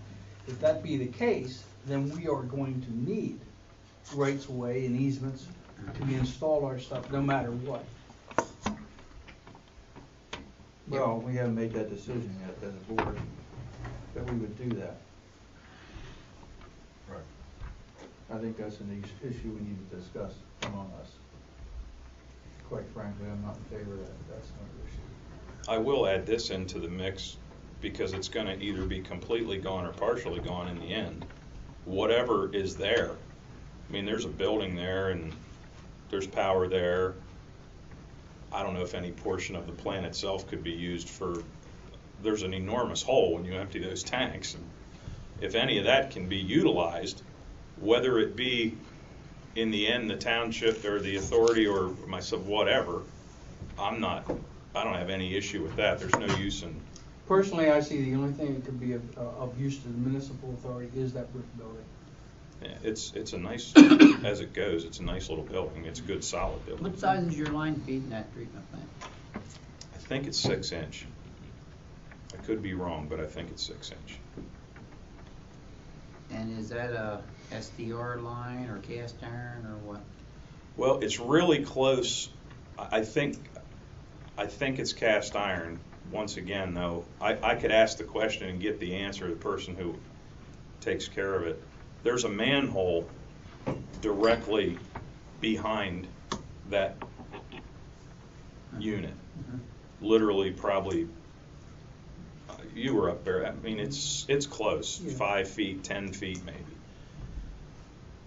What I don't know is what main line feeds into that manhole, because that's probably the line in question that would end up hooking to whatever ends up being there. Like the manhole and everything else can kind of all go away and just tie directly into That's it. my assumption. Of course, Okay. that's where the engineers and stuff. I think would right go. now you have a plug in the line that comes across from the trailer park, correct? Yeah, we actually subsequently have. I think we have have to make taken it out from the other. a physical disconnect from that Right. altogether, and then cap it off. Right. Yeah. That's some things that we need to discuss on what we're gonna do. Okay, we have what, a deadline for, what's the DEP? June 1st. June 1st, so. He either has to have, the last meetings we had with DEP is the one we were down, we were all there. They gave him June 1st, either one, be connected to our system or have a written plan of attack with Agreement. with a actual connection date attached to it. That's how I understood him. Okay. I would agree with that assertion. That's pretty much the way I remember it. Okay. All right, so you know what we need. I think we had our meeting before and tried to explain. If there's any questions or contact us. I think the big thing now is to get your engineer in touch with our engineer. Okay, I want to add one thing. I at the last meeting I brought it up, but it's a continuous issue. I have another commitment the first Wednesday of every month with another organization. So if we think, now if I need to be here, I'll try to make every effort to be here. That's why I wasn't here last month, because I canceled the previous month. So if we may need to have another special meeting or something. You're an engineer, you can always ask for a special meeting, and we could get together with our engineer you know, He can come to after the. He can come to the Monday meeting. or come, yeah, he can come to the. We have a Monday meeting every Monday, every next Monday, it's The only, KOAC the meeting. only problem with that I can see Duncan. of right now is one, is at Duncan, and two, neither one of the professionals are gonna be there. Correct. Yeah, that's, Well, and I understand that if there's going to be times in the future that I need to appear in front of the full board. yeah. But I'm just saying if We could arrange meetings with your engineer and yourself, you know, and one or two, just so we don't have a, what is it? What, a quorum or whatever they're called. We can arrange those meetings and go Okay. over issues. So don't let, you know, contact us. Well, and and if we'll anybody arrange needs to something. contact me, it's simple. I mean, obviously, the police know how to get hold of me. Helen knows how to get hold of me. I'm an easy guy to find, so Well, I don't think have the any main cards thing now with is me, for you to make some decisions about what you're gonna do, you know, get your engineer, and we can start working together on it. And then finally, we'll, you know, if we get those things worked out, then we'll make an agreement, Okay, okay? suits me. Okay. Am I done? Yep. Thank you for your time. Thank you. All right, what do we got? Some, Jody Rissinger? we got, okay, we have another? Yeah, we've got a list of visitors now Oh, here. okay, they're not on the list there. Right, okay. no, they signed in. Jody? I'm back. Do we have any updates between the two attorneys? No, I was told not to do anything more on it at the last meeting, as I remember. I understand Right? you have a Yeah. permit for a porta potty, is that right? We have a permit for a porta potty awaiting a decision between the two attorneys as to what direction we need to go and what we need to connect.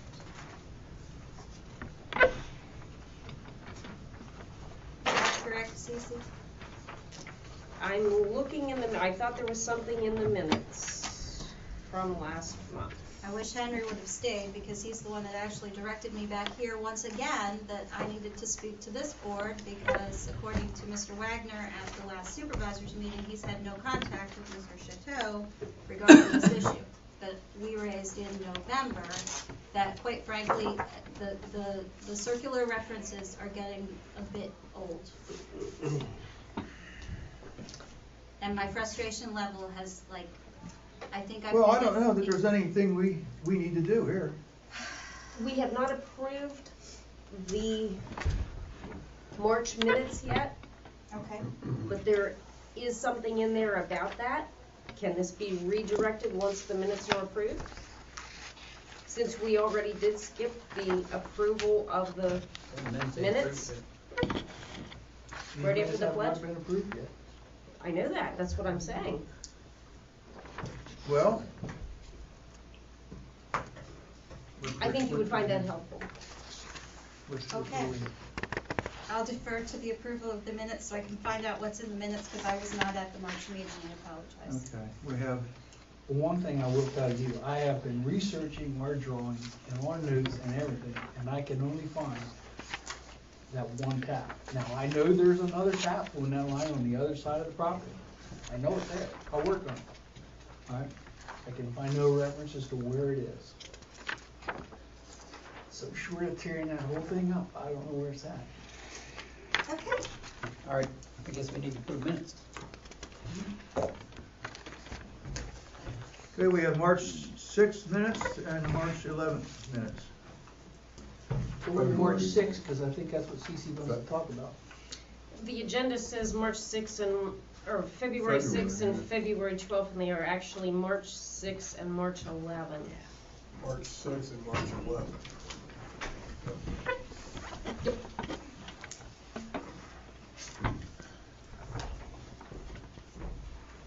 We have a motion to make. There were some corrections that I had given Susan this evening, just Minor typos. grammatical things. Okay. So I would make a motion that both sets of minutes be approved as amended. Okay. We have a motion. I'll second it. There's been a motion and second. All in favor, say aye. Aye. Aye. All opposed? Okay. Now you want to refer to, Yes. On page 3 of the March 6th 2013 minutes under Solicitor's Report. The first item is Eagle's Nest, and it says, "The solicitor reported that he has done no more work on the legal issues of the porta potty on the grounds of Eagle's Nest because he was informed that the business was removed, although another business is reported to be considering that location. CC noted that the township has provided a zoning permit application for change of use to the owner.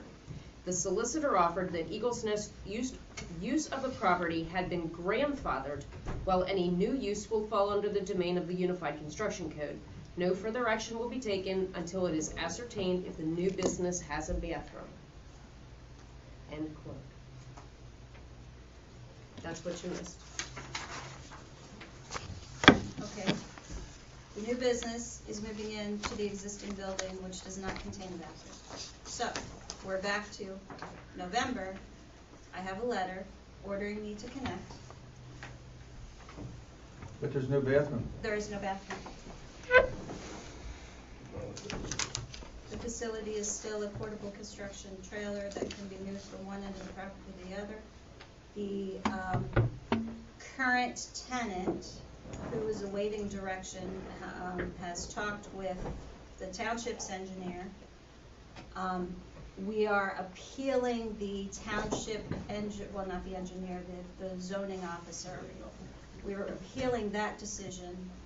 He's requesting a conditional use hearing and everything else for the existing, we're doing the exact same business just with the new owner. There's some logistics there that I think, because of the name of the new owner, has caused some roadblocks in the process. So we're appealing the decision of the zoning officer and moving forward. I have submitted a letter to the planning commission, which ironically the night that they were going to look at my request for the waiver of the land development plan, because nothing is changing, the footprint's staying the same, the business is remaining the same. Potentially the name is remaining the same, just a new owner. And is the porta potty remaining the same? There is no porta potty. There's nothing nothing on the there. facility. No. There is one vehicle that remains for sale that was left because of the transaction, and everything has come to a screeching halt, awaiting one landmine after another.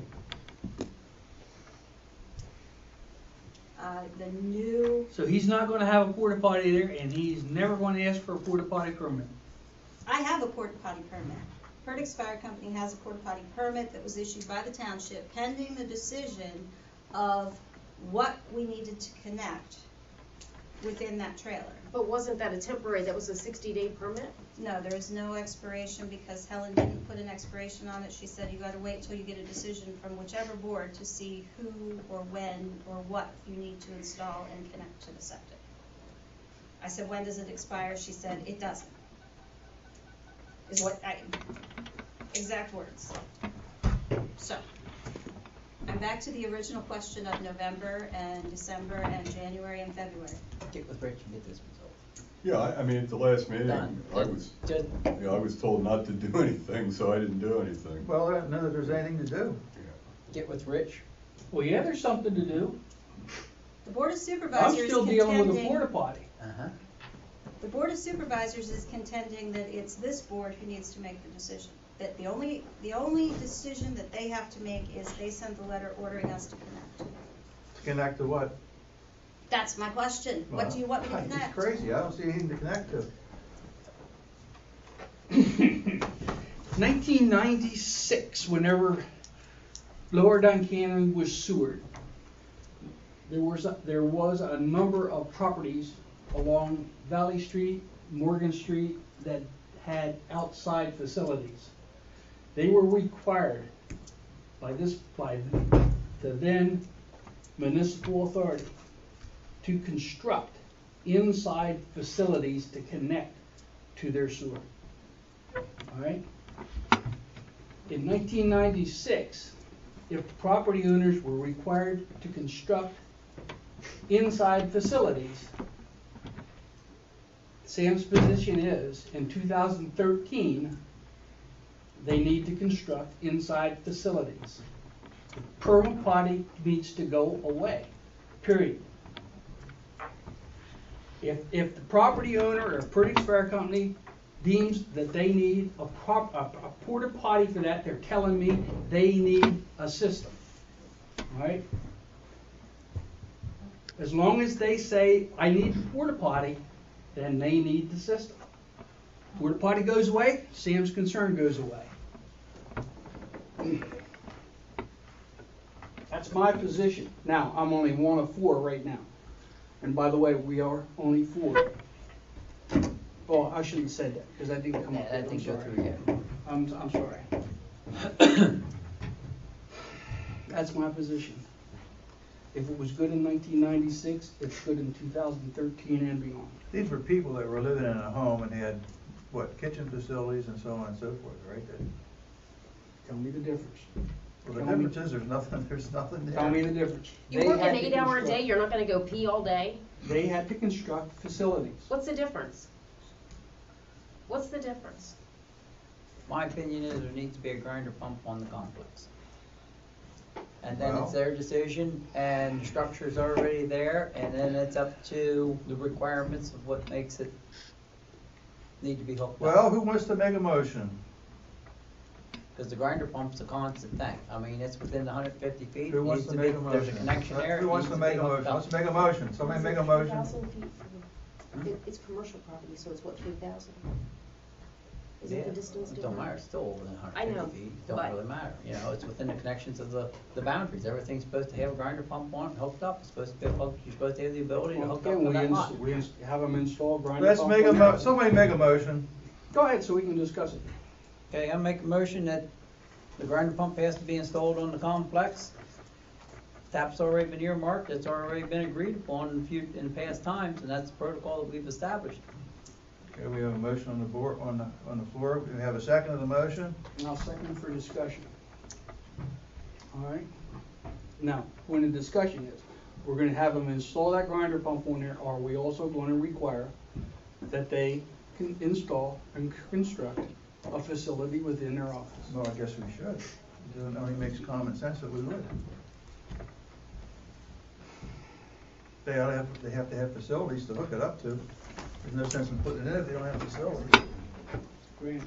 Well, you can't, I'm not sure the authority would have the power to, I'd have to research it, to make somebody install a bathroom inside their building. Well, this guy just said they did If before. they did it in 1996, why would they do it now?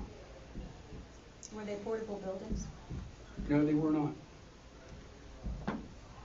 I would want to look at that unless the board, I mean, if you want to move forward, that's fine. I guess the question I have is then, who's paying for the grinder pump that they install, and is there going to be a tapping fee? Tapping fee, is my opinion, and my understanding, has already been addressed with a right-of-way across that property. Oh, it was, I'm sorry, all right. So there's no tapping fee issue. No, not to my knowledge, there's not.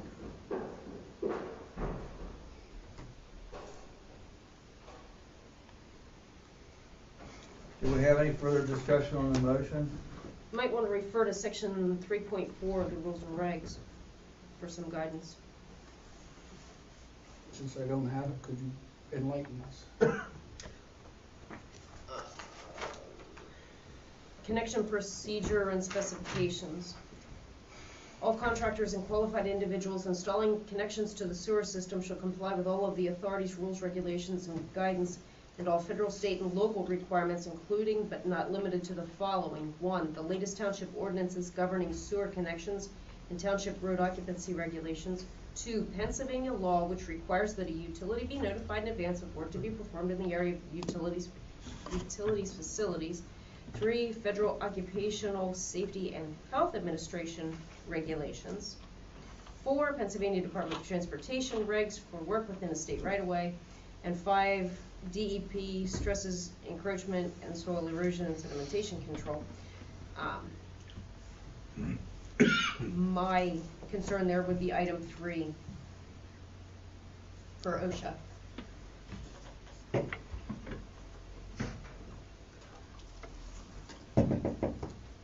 If you're looking for guidance on what they should do. It seems to me there's a question of whether or not the township code, the UCC will require that there be bathroom facilities.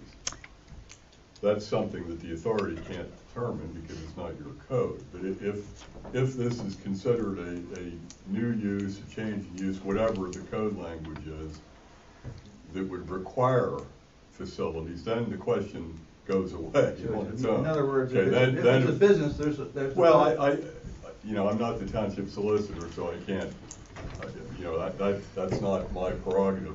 I can say this, that I believe that the reason the old user did not have to put in a restroom was because their use of the property preceded the UCC, all right? Now we have the UCC. I don't know if this is a change in use or not. That's not my call, that's the township's call. But if the township would determine that the UCC applies, then the next question is, does the UCC require facilities? If the answer to that is yes, then I think the question is answered. They have to install facilities or they don't get to use, assuming that's the township's response, all right, that the codes require a facility.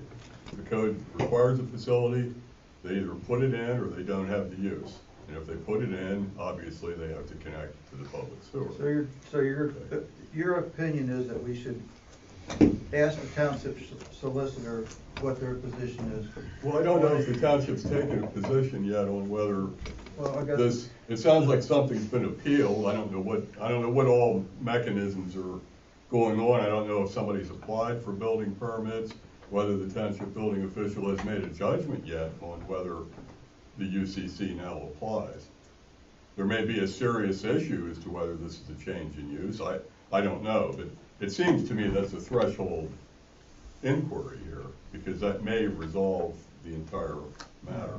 Shall we table the issue until we get further guidance from the township You willing to supervisor? table your motion? Nope. I had Karen call the Labor and Industry, and according to them, the UCC code is only for new construction.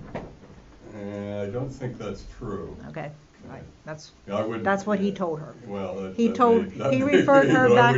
I He wouldn't referred get her my back to legal Helen. advice from the department. Okay, If it helps, I contacted Labor and Industry and DEP, and they referred me back to what the municipal requirements were. and they told us to go see Helen. Yet again, circular reference. My understanding is that, and again, I haven't examined this myself, but a change in use would make the UCC applicable. Which would require them to put it out? Well, it may. Again, I don't know what the UCC would require there. I'm going to tell you I'd be substantially certain that it would, but that's just that's not an opinion. It's based on me researching the question. Common sense tells you, when you have a business, you have a restroom. That's what you do. I think so. I've been through this 15 times. I'm tired of talking about it. All right. It sounds like there's all kinds of machinations going on. We It's have a- silly. We have a motion You on. need, if you have a porta potty for 3 years, you need a facility. You put the facility in and you connect it to the public sewer. Everybody's snubbing their nose at the whole concept of public sewage. All right. It's supposed to be an improvement to the public. Okay, we have a motion. Do we have a second? Yes, we do. All in favor, say aye. Aye. Aye. All opposed? Okay, we have a decision. Could you repeat that decision for me, please? Where are we at with that?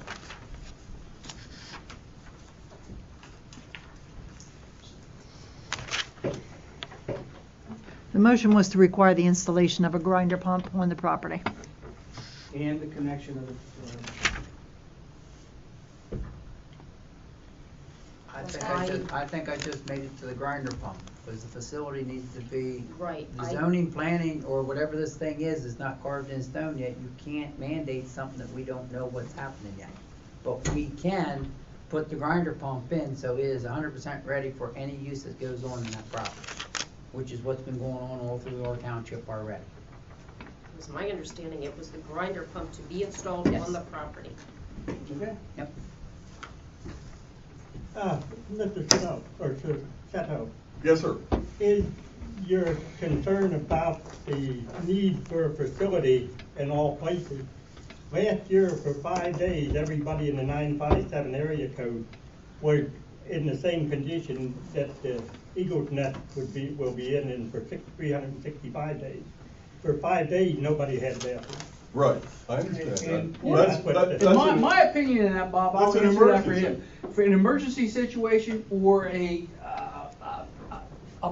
county fair or something like that, that's what the porta potties are designed for, not for 365-day-a-year run.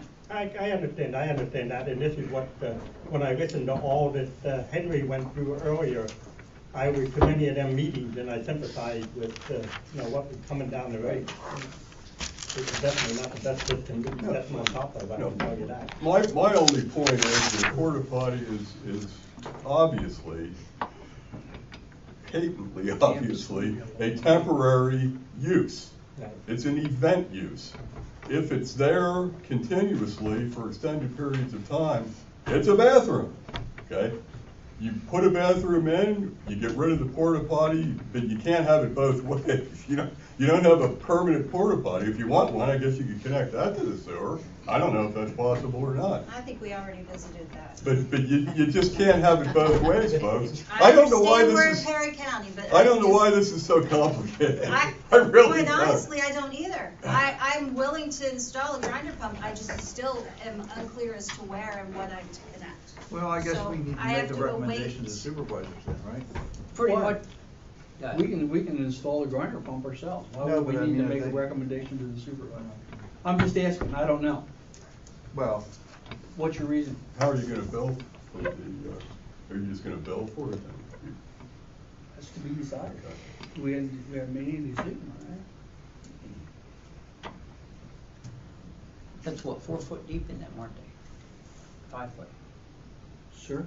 The inlet on them is what, 5 feet? Roughly. Roughly 5 feet. And with the train that's out there, Jody, the setbacks off the front of the road and everything else, they could be put just about anywhere to make that meet that. You know what I'm saying? I mean, the grinder pump's gonna be, in my opinion, where it best suits you, that's not gonna be in the road. Right. Is the way I Quarter see inch it. per foot drop. Yeah, no, it's not anywhere on that complex, you know? So how quickly till you can find my second connection, Sam?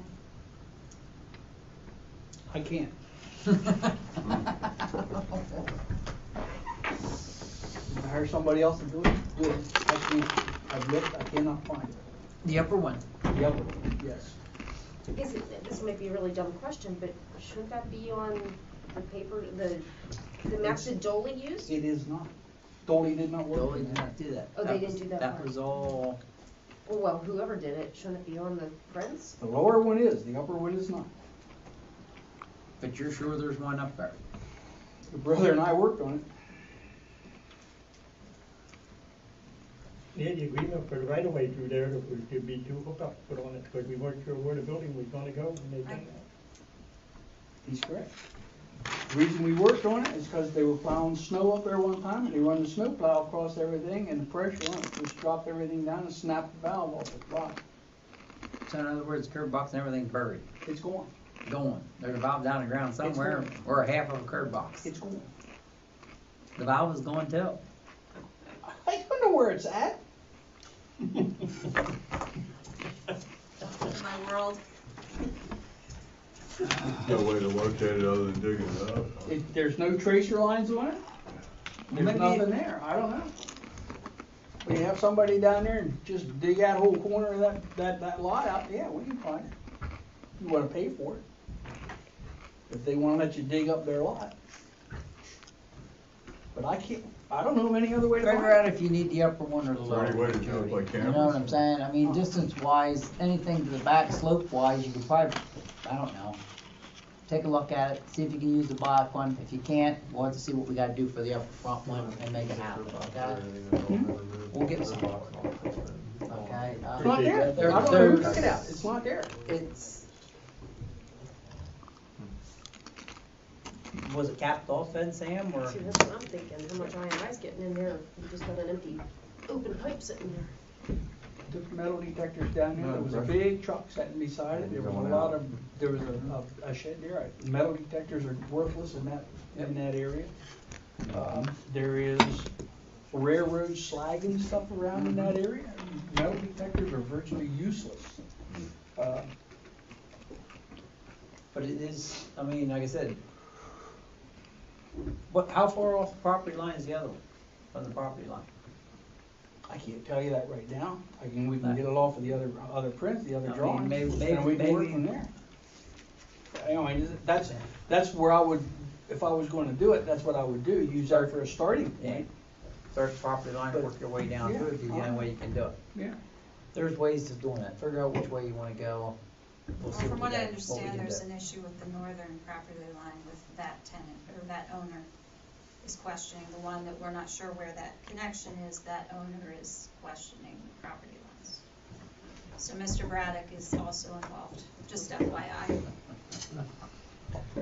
Okay, we have another visitor. Thank you. Yes, Rock Morrison. Waiting patiently. Go up there. Well, thank you. You have a This long, is- you have a long agenda, and we didn't call ahead, so we won't take, you've got a long thing to get through here today. I'm John Melham. I think you know me, and I think you know the gentleman next to me is Rock Morrison. Just to confirm that, as far as I know from Helen, that by now, the land development plan would have been recorded by the township. She was waiting for a check from the township to do that, and she said it'll be recorded on the 28th of March. So, and I talked to her a few days before that. So, everything is in place. We're finally legal, if you will. We received a letter from the authority indicating that Mr. Morrison has 6 months from the date of the approval of the planning module, which I believe is, I think it was dated January 23rd. We weren't aware of the 6-month requirement. We're not questioning that. We're certainly not arguing it. We weren't aware of the 6-month stipulation. I asked Helen if she and Susan if they could forward something to me, and they did in the having to do with your bylaws. But in point of clarification, and we're not trying to delay this. Please understand that. You know, Rock's putting his figures together, and he'll speak on. He's planning. We're going to be staking it out. He's going to start his construction. But in point of clarification, what was sent to us from the authority, from Helen, it didn't. The question is, what happens if we can't complete this in 6 months? What appears from the information that was sent to my office is that there's a $60. I think it's a $60 a month fine or something. There is a fine or there's some levy, but it's modest. There's not. So if there's a quick clarification on that, that's fine, but that's not the main reason we're here. The clarification is that in our rules and regs, it says that they have 6 months after they get a connection permit to connect. And if they don't, they would be assessed a ready-to-serve charge. Oh. That's the $60. Oh, thank you, Susan. And that refreshes my memory, because the connection permit, obviously Mr. Morrison has to construct this is not just a tap in here, he's constructing the extension of the sewer system. So at some point, we'd just like to know clarification. What is, if this goes beyond 6 months, what is there a penalty, and what is the penalty? Is it the $60? Or is this penalty not applicable because of the terms of this agreement that Susan just mentioned? You know, the connection permit. I'm not sure where the connection permit comes in here. Well, you bought the connection permit, and I don't have that with me. He paid for the connection permit back in 2009. Right. He paid the tap fee is what triggered that. Right. So theoretically, it should have been 6 months within that time, but that just kind of went by the wayside. Sure. So the authority last month used the DEP approval of the module as the starting point. Okay. So we're planning the construction of this, and Rock will speak to that.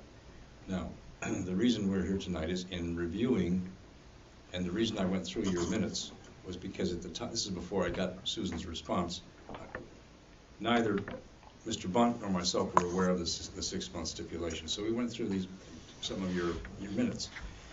And it was helpful because it reminded us that, and I think it was your January or your February minutes, that Mr. Morrison's reservation for 10 EDUs, he purchased one EDU last, I think in Ben's, I think it's one of the engineer's statements in the minutes, that Mr. Morrison purchased one EDU and also 10 reservations in April of last year, and the reservations are good for 1 year. So they're coming up again. And Mr. Bunt checked his records, Mr. Morrison's attorney, and said, well, actually you purchased those in May of 2012. So the point is, these reservations are coming up for renewal. That's why we're here. And Rock wishes to extend, and we'll extend those 10 EDUs. What we'd like to quickly discuss here tonight is that it is also, Mr. Morrison is planning to develop the property. We sought, as I think you know, last year, we sought a partial zoning change to rezone part of that into commercial and to leave part of it residential.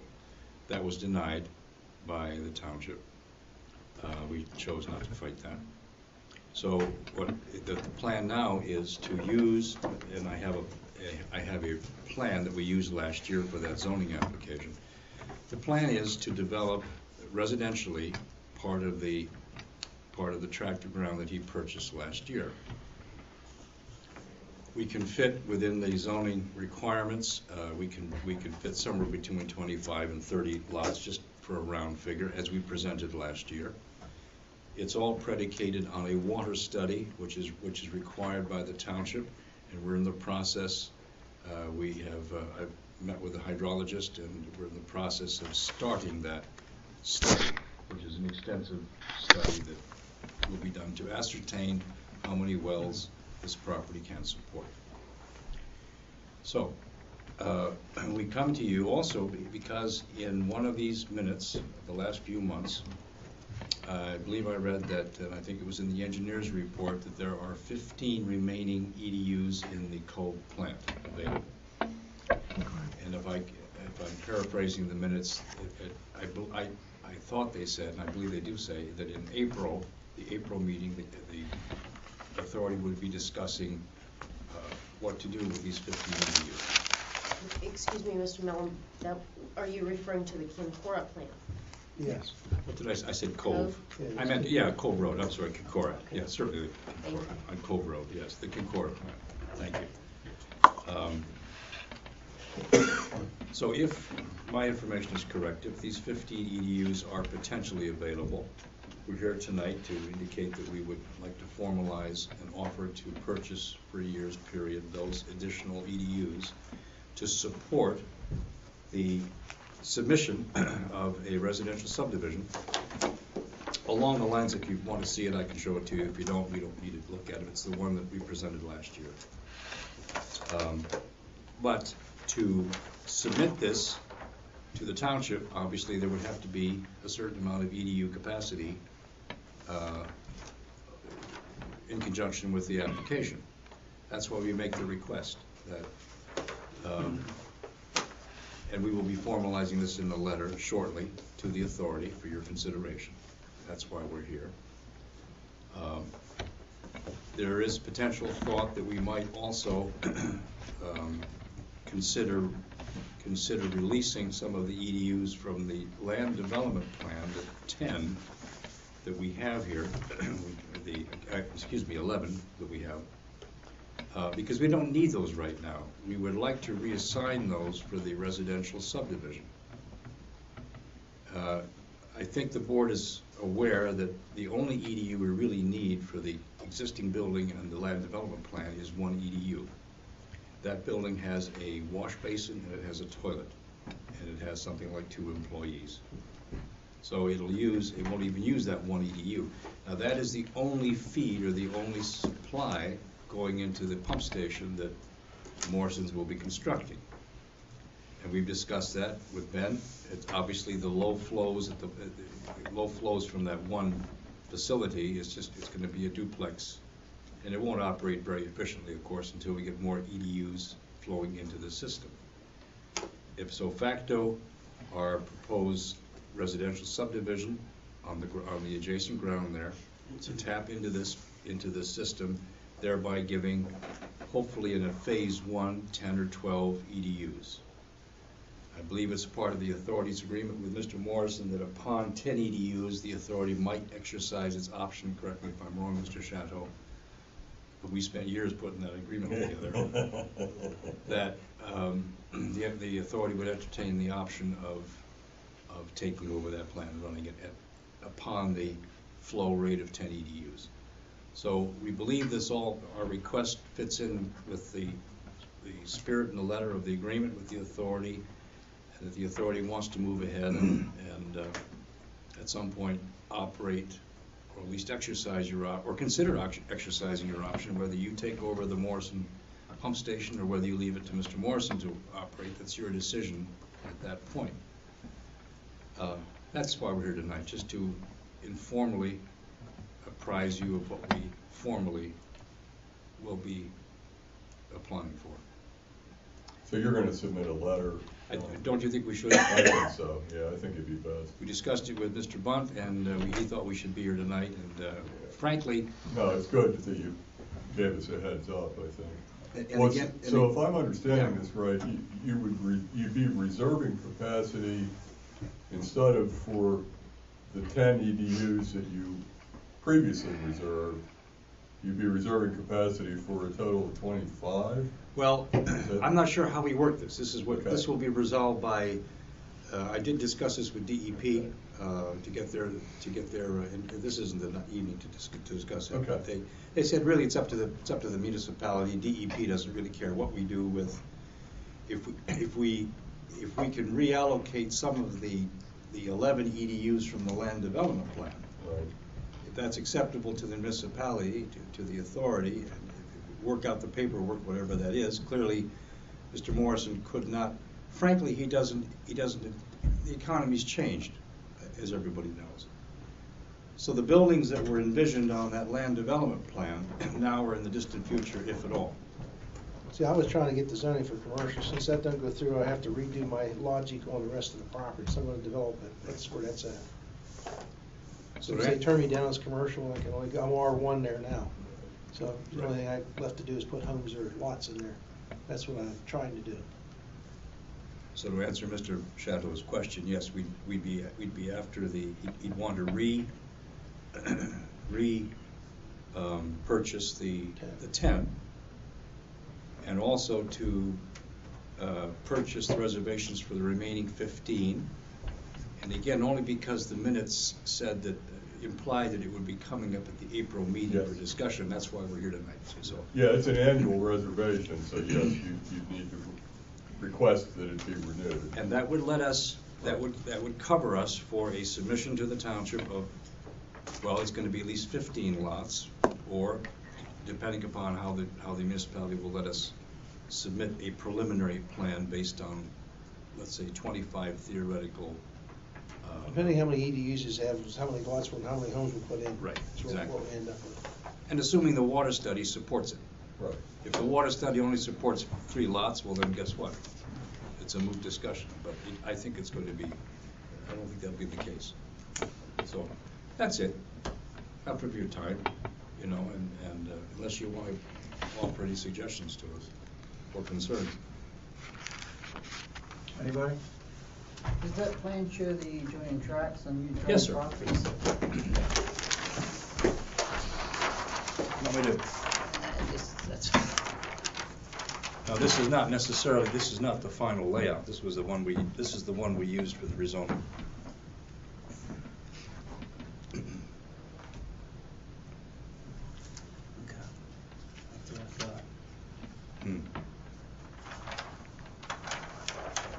Okay. You were looking at the adjacent property there. Yes, the adjacent property there. I think our concerns with the release of these EDUs is if that small tract lots, which they are very small, Yes, very, very small. 20,000 square feet. And if they turn around and have any malfunctioning systems, we will be, by DEP, required to furnish them with a That is true. treatment. With that being said, I think you're finding that even at 15 EDUs that we have right there puts us on a marginal capacity to accommodate them needs. Is that because the right of ways, the sewer's not within so many feet? I did check into that, so we wouldn't put anybody at jeopardy on that? That's not pertaining to you. No, That's that's not what- I'm saying yeah, if the that's not- systems malfunction on the lots, Yeah. like similar to what Perdix does, Our we lots will are- be forced to hook them up. Our lots or their lots, the existing Their lots? lots. The existing lots. Because the Okay. sewer line is so close, or it can be accessed? No. That ain't gonna make no It difference. makes no difference at all. Don't If make no there- difference whether Okay. If you're there would be no sewer anywhere close to No, no. that, DEP's gonna come back to us and say, hey, you know what, you're gonna put one in. That was okay. the original reason of the right of way up through Kankura. Yes, and then I also extended the right of way out. For through that process in the future, in case there was malfunctioning on Right. it, okay? Mhm. And due to the size of those lots, I think we've discussed this fairly openly over the last couple of years. I know on my behalf, I'd be very reluctant, because then that forces us to take a total cost of the treatment plant upgrades. Well, here's another issue to think about. Say I put these lots and I put on-lot septic and change it to meet the township regulations, and then I have a failure at my place. Where does that leave us? See what I'm saying? Say I develop this place and do everything according to township specs, and I have a malfunctioning septic system at my place, then we're in the same boat? Well, I think you're gonna find when you put on systems on there, they probably have There's an alternate there's site. an alternate system on their Yeah. sites. Here, there's no Yeah. place to even put an alternate on. Yeah. Yeah. I mean, we do have a major concern with that. We've been discussing this for the The last only other 3. option, the only other option you'd have would be one of the approved alternate systems. In a situation like that, the DEP permits now, And aeration units and I things like think you'll find that's what our, I don't know what the rest of the board, but I know that's my concerns about releasing the other 15 EDUs. Because that's, definitely makes a difference between whether we have to make a upgrade to the system or not. We're right there marginally on I the guess it capacity boils of down the whether the system. township pays or I pay, right? I've already You furnished- understand where our concerns are at on our behalf, and that's what Well, we're looking at. I'm being- You understand where I understand where you're going from it putting too. a whole bunch of money in And I'm doing being all that. very honest with Yeah. you where we've been looking at it, okay? Okay. And we gotta look at it for the interest of the ratepayers, okay? Not to be ignorant to anybody, and I'm Right. not doing that. That's- Right. It's for the best interest of the ratepayers that we're looking out for them. The last thing we wanna do is be having to double the size of that treatment plant. And those lots have been down there for a good many years. I guess this is an argument point to go back to the supervisor and I'll get changed to commercial, then I won't have a problem. Well, I'm not gonna say that the board won't approve it. I'm just giving you my side of it, okay? And I express the concerns and my opinions of the way I look at the ratepayers structure Yeah, well, within see, the- one thing I looked into, there was a rule in Rankin there, I don't know if it still is there, the sewer line was in 70 feet, people were forced to hook up. I didn't want to get in that situation, so I didn't want to do that, because I didn't want to be the bad guy running up there, now all these guys, people gotta spend all this money. I understand that, but I also That's know not that the there's. point. That's all right, there's- Rock, I was gonna blame you anyway. That's right. There is people that have asked if that's what, the system's gonna get hooked up anywhere in the future anyhow, because there's some of them that do have concerns of their systems. I do know there's people that are worried about that. There's no question about that, because at the hearings, we volunteered, there were one or two people asked about what happens, if they needed to, they tap into the system. We told them, of course, they could, as long as they had to convey their easements from their property. The situation here, and, the authority could look at this as if it's Mr. Morrison's problem, and a very convenient thing for the authority. But the truth of the matter is that this plan doesn't show all the route down to the Concora plant, which of course is over here. But he is putting the system in. Yes, it's to serve his, right now, 1 EDU. And in future, maybe more EDUs from the commercial, that's true. So there's no apology, there's no whimpering there. But it's an expensive system. What should be the least cost for the township? See, I'll have gravity behind, you know, you gotta go up that steep incline there. I don't know if you'd still require the same amount of work both ways or not. That's an engineering system. Yeah, I don't think That would be an engineering system, but we have access to the township right away going up along that road. Yeah. So we have the ability to get a lot of less easement impact on a lot of people and going up the township roads. You see, I putting a wet well there and doing a lot of it could almost be gravity put in that system. I don't know. It's not the engineer We've part looked of at it, it, but you're gonna need a pump station there. there'll be a pump station. Unless it goes into this one, so unless you can have. Well, there'd be a pump station over there because as far ends, there's just no way, there's no way to get around that system without putting, but that's my concerns. I don't know what the rest of the board's opinions are. I've had a concern about that for long before you were even involved. Sure. I do know that the last two buildings that were in there, they took and doubled the lot sizes so they could turn around and put the sand mound systems on them. And, like I said, those building lots have been in there, I was still in school, if I'm not mistaken. And I'm not gonna tell you how long that's been, quite a while. And I don't know if the authority recalls, I'm not too sure, I think it was in January or February, I'm not too sure which meeting it was, I voiced my concern over the additional EDUs and the possibility of the need to connect the New Mall development. King Core Estates, yeah. What does that mean for the upgrade of the Pardon me? King Core plant? I'm sorry? What does that mean for the upgrade? What does that mean? Yeah, what does it mean? How many? Right now, it doesn't mean anything. All right, but if we sell the EDUs, it's going to mean that the municipal authority and its customers needs to increase the capacity at the King Core plant. That's what I'm asking. When are we going to have to do that? I don't know. I mean, just the failure of 2 or 3 systems out there, even just one good system or 2 out there on those lots could cause us major headaches at any time. That's my biggest concern, because I do know some of them out along the front road, there's just nothing, there's nothing there. That was my concern, and whenever I voiced that opinion, that was my concern. I wanna look at both ways. I wanna be fair to Commissioner Marson, but also wanna be fair to our current customers. And that's the only concerns I have. And I think we put a heck of a burden on them, 5 years ago, 6 years ago, whenever we put that system in down in Purdy.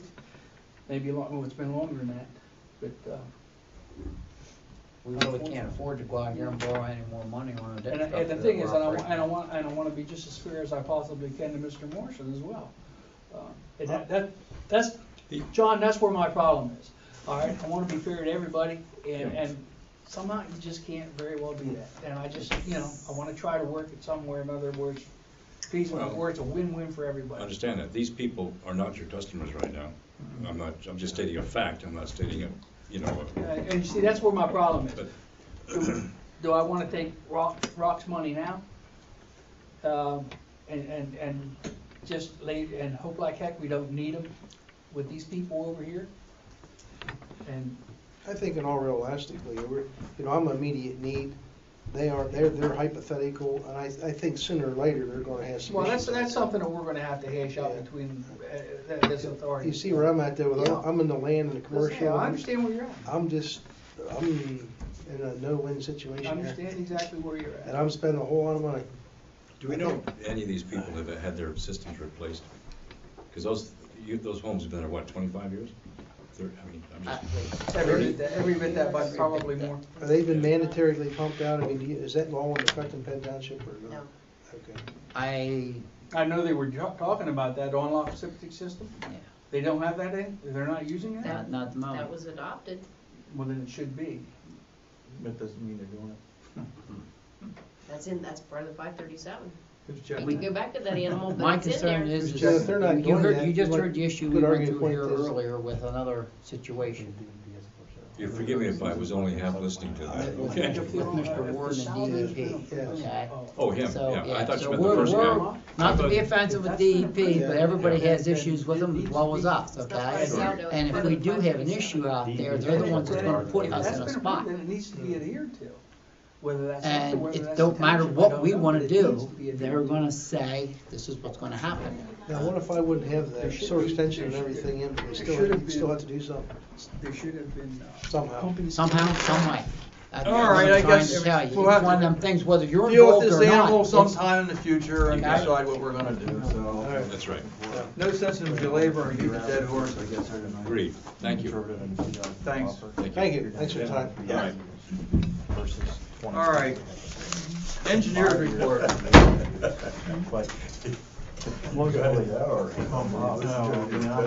You're up. We are hurting tonight. Okay, I guess. That means we You're all up, have to Ben. move very quickly. Let's move her. I guess I'll tackle the flow analysis report here first. Yeah. Oh, yeah. I think did Karen print out copies of the flow analysis report for you in. No. Yes. There, I saw them somewhere. I didn't see them, but. They're in the, over Oh, they're in over there, okay. I told her not to, We didn't because see she it. said it was 24 pages, and I said no. extensive. Usually I print out a bunch, but I did bring up a copy, a file copy for everybody. Just to touch on the big things, I'll try to touch them pretty quickly here. The flow per EDU this year was calculated since we had some meter readings that weren't so good. It's 125 gallons per day. Still 125. Still relatively low. The regular metered flow would have been 123, but there was it adjusted with I think we had about 16 meter readings, 16 weeks that were a little rough. So 125. And which one are we talking about now, King Court or Duncan? This is the meter readings for the Clark High Street. Okay, that's Duncan system. Yeah, Duncan system. Which basically, I don't know if everybody remembers, we kind of take what we get there in the meters and then we apply it to everything. As far as the point of connections with Duncan and the flow analysis report, we assess Susquehanna, we assess Kincora, and we also look at the budget with Duncan and what percentage flow we attributed and kind of base that. They always give some type of a projection, and we're always typically pretty close to what they have. Okay. So going through here, if you looked at Kincora, the calculation for Kincora, their EDUs, I don't remember exactly what they were at before. Their 3-month peak was in March, April, and May, for a total of around 910,000 gallons. Averaged out to be about 9,891 gallons per day, which was around 66 EDUs. I don't know what they're at right now. I think they might be 64, 62, something like that. So I think they've gone up. Who is that now? Kincora. Kincora. So which we were just talking about. Yeah, okay. Just for everybody's information, in the last 5 years, the DEP typically looks at a 5-year average for a treatment plant. Kincora's gone up consistently over the last 5 years. Yeah. If you go 5 years back, they were around 6,000 gallons a day. Since then, I was just looking at that a minute ago, they've been closer to over 9,000. 2009 would have been the lowest in the last 5 years at 80. Well, I'm sorry, the second lowest, 8,800, and then they've been coming up 9,500 in 2010, a little over 9,000 in 2011, and then what I say, 9,000, almost 9,900 in 2012. So, 9,900. so that's affecting the capacity of Kincora. Every time we get a new year in, that capacity's going up. So Changing the EDU. in actuality, that 26 EDUs we said kind of remained from a 3-year average standpoint is lower now. I just did a little quick calculation. Looks like more like 23 EDUs now. So just to keep everybody up to date on that as well. Kincora is 23 EDU. If you look at more of a 3-year average, which is because they've come up so fast, the 5-year average doesn't really truly give you a complete picture of what's happening there. And the maximum for that plant would be? Is 15,000 gallons a day. Which would how it be? It'd be 100 EDUs. Huh? 100 EDUs. 15,000 is 150 gallons per day. You say we're using 23 EDUs? No. That's how many are left. Kincora would be 66 EDUs right now. Oh, okay. And what we did when we originally figured the remaining capacity in Kincora, we kind of left ourselves a buffer of around 2,000 gallons, which is around 13 EDUs, a little over 13 EDUs. So you're saying 23 EDUs left? Really is what you're looking at now. That was my quick calculation while we were talking. All right, Mr. Morrison. So You know, I think he's talking about 26 EDUs. Right. It's kind of sounded what he was talking about, so. So we could, if we, okay. There's a buffer there, but the buffer really, you have a You're right development there. on the cusp, and. And you know, when he hooks in, I'll just say this, there's no rule of Chapter 94 for Concord right now. When he hooks in, we're gonna have to do that. And DEP's gonna see that, and they're gonna say, okay, 5 years, what are your projections? What's gonna happen here? And that's when, you know, once that projection goes over that organic or hydraulic capacity, they're gonna say, you need to start planning for a new plant. And that's why we. Or an upgrade, not a new plant. Well, an upgrade, upgraded capacity, or, I mean, that's a Dutchland, it's not extremely difficult to upgrade, but it's gonna be I costly. mean, we already talked about doing a, Re-rate, we Re-rate. tried that, and it really, wasn't worth the trouble. I forget what exactly was, typically I would say the clarifier is the problem, but I don't think the clarifier was the problem there. I think it was something with the aeration basin. It's one of their older systems, it's not one of the newer ones, it's easier to re-rate from what I The way understand. Dutchlands kind of work, they give you a package that fits your a range. You could be really lucky and get something that you really wanted you got the bottom of the range, but it would go to the top, or you get right on the top and you don't have any room for. Well, the bottom line is we've got a tough decision on this whole matter then. And I think we discussed that a couple times now, and we've kind of been going that way for a while. This thing's heading for an upgrade. We're, Okay. So 10 years. The nice thing about it is there should be enough room on the property that we have within the fence that we Oh, can you can put, double the size that we of can put another. It's there to Yeah, double well, size that's system fine, in. who's gonna pay, you know. It's already roughed in, I already looked at that with Eddie, it's designed Who's for. paying for it, that's the problem. All right.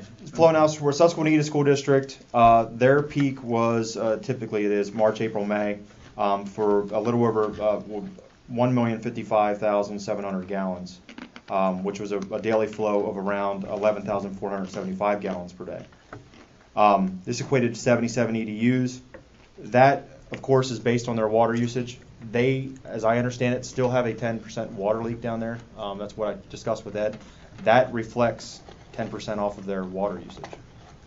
77 EDUs is reflective of that 10% already being reduced. How many EDUs did you say? 77. 77.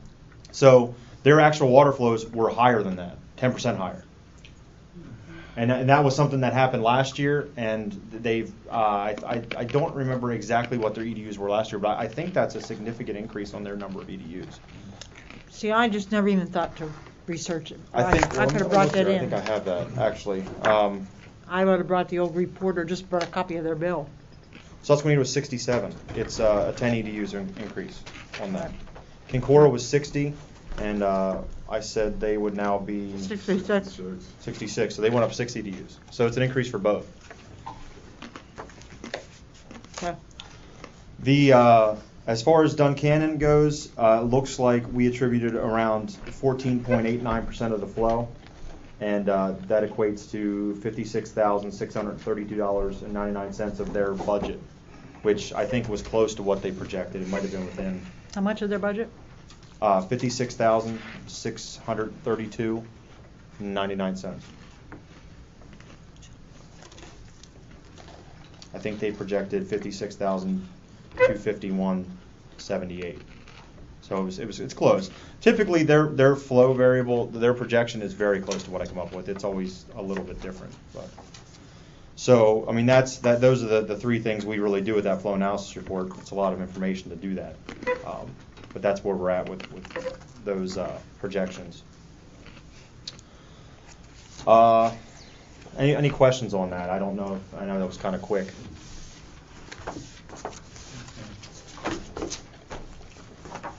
DeKoven, I didn't know if you wanted to, there's any more discussion needed there at this time. I did look into, we talked about, how many EDUs we'll be able to put through that line. Really, the number of EDUs being able to put through a 2-inch line is based on the number of pumps. Well, we have a limited number of pumps here.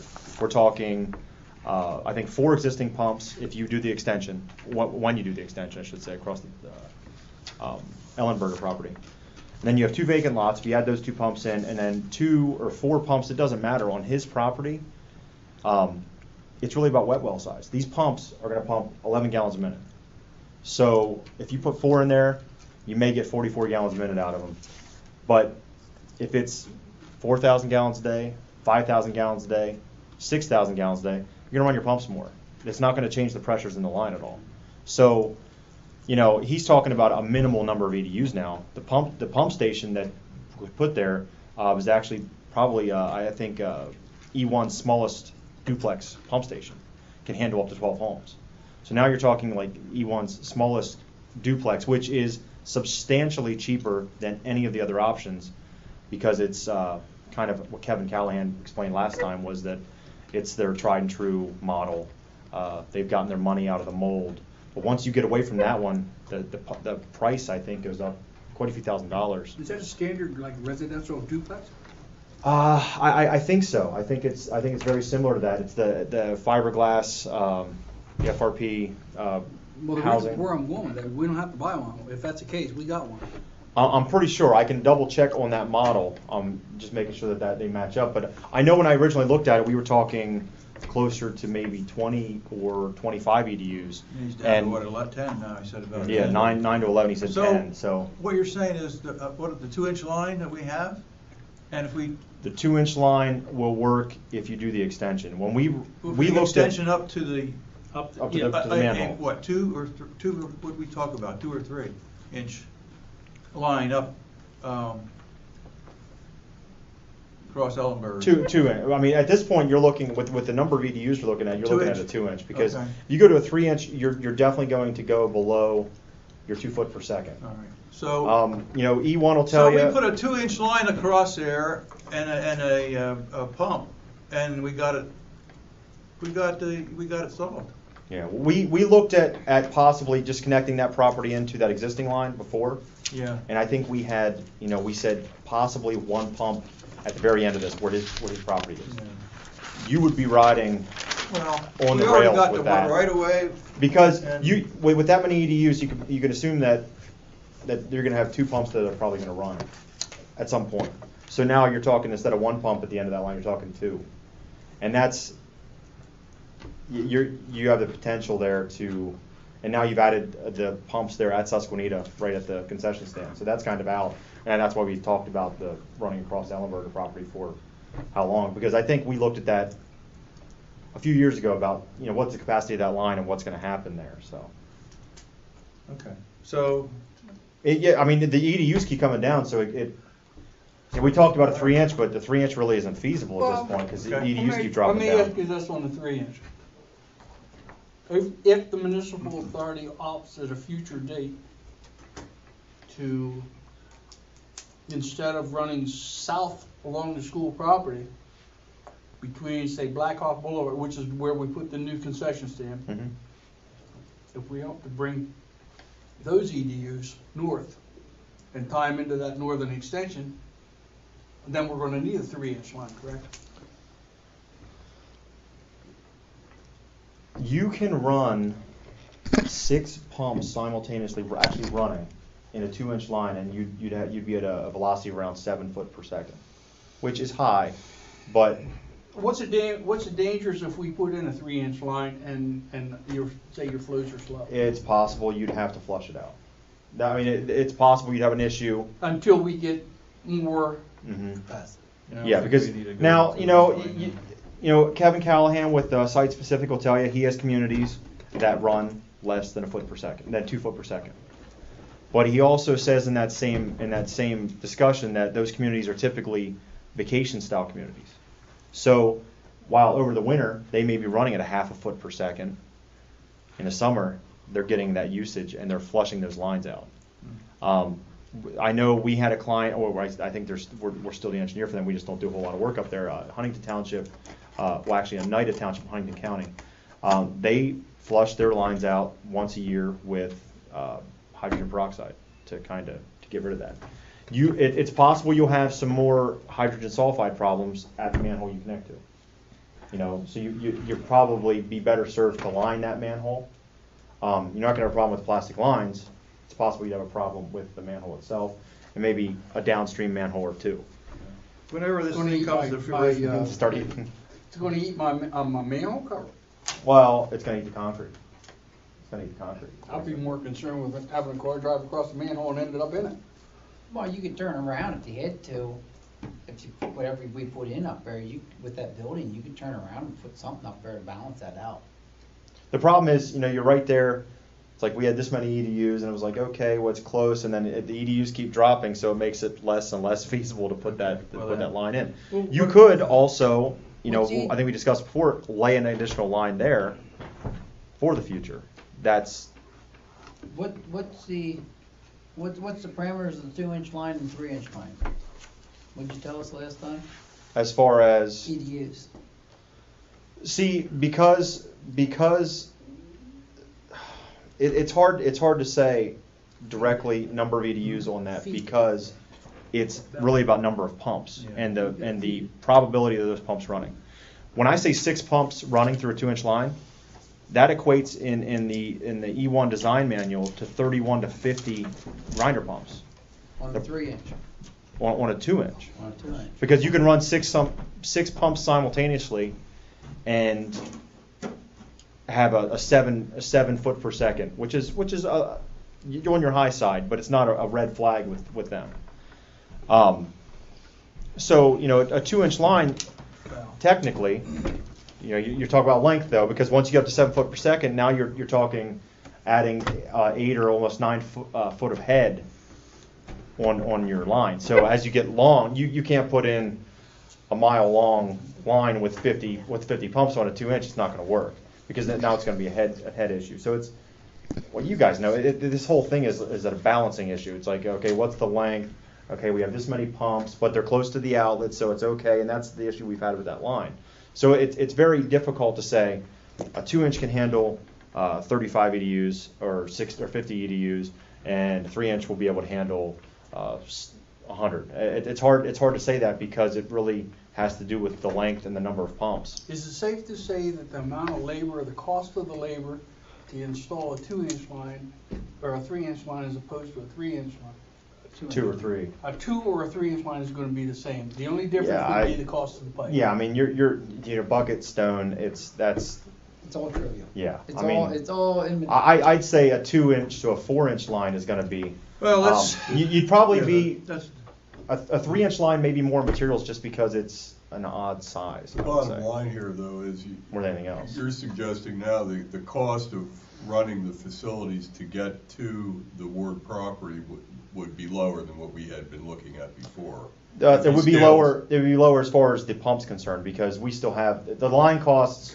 Whether it's 2 or 3 inches are probably, low percentages within each other. Okay. But the pump, I think we were concerned at some point that we were going to do 25 EDUs, right. And now you're talking a pump station very similar to what Mr. Morrison's putting in, right. Something like that. With I&I and everything else, But you're you probably still, about 20. yeah, you still have the I&I issue, though, right? Well, that's the problem. If he I verifies that he doesn't have that I&I and he has to test his lines, then you're going to get right. what he's so got. We still have the unknown in the equation. Unfortunately, that's the whole thing. Well, he'll have to decide that.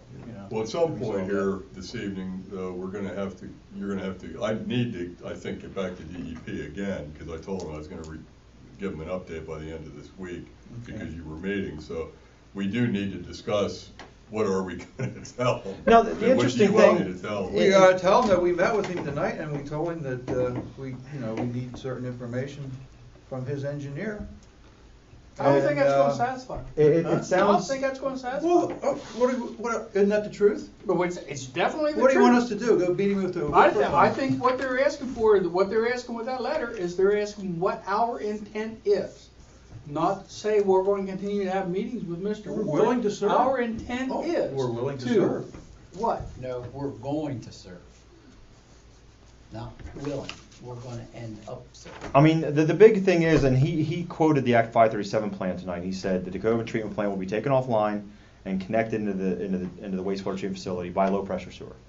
That's a given. That's what it says, but it sure doesn't say who's going to pay for it. Exactly, and that's the question. My point would be, and that's not implied that the authority's paying right, for it by any means. We have never paid for that. We don't pay for that. I'm not voting for paying for it. I look at it this way: if we had if this was all a gravity sewer system, we had a manhole on the edge of his property, and he was mandated to connect, you wouldn't run the lateral to his house. No. So that's what kept on going through my head. If you're able to serve and the lines are there, and you had a manhole sitting right on the edge of his property, and DEP says this property needs to be connected, you're not going to go out there and dig the lateral to his house and connect his house in. No. So That's what I say. I know it's a different amount of money, and legal issues aside, that's my thought with the actual connection itself. A grinder pump, that's something more than a gravity line. However, at the same time, if the connection's there and the capacity's available, I don't see, unless the 537 plan says the township is required to do this. No, it doesn't. And I've read the letters and things that came, and I haven't actually read the 537 plan itself, because, it's... The owner still has a responsibility to pay it penny up to provide his part of the deal. But, that's what I equate it to, a gravity system. If you had a manhole sitting there and he had to connect, you're not going to run the lateral to his house.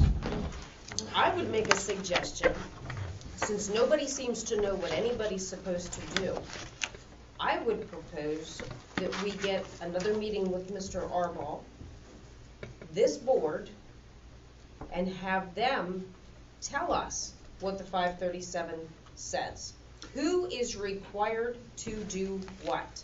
If you're not going to take the time... He won't do that. He's already committed to that. It says your 537 says you will connect that. Right. He's also said that the township is responsible for their own sewage disposal, and that's as far as he's going to go.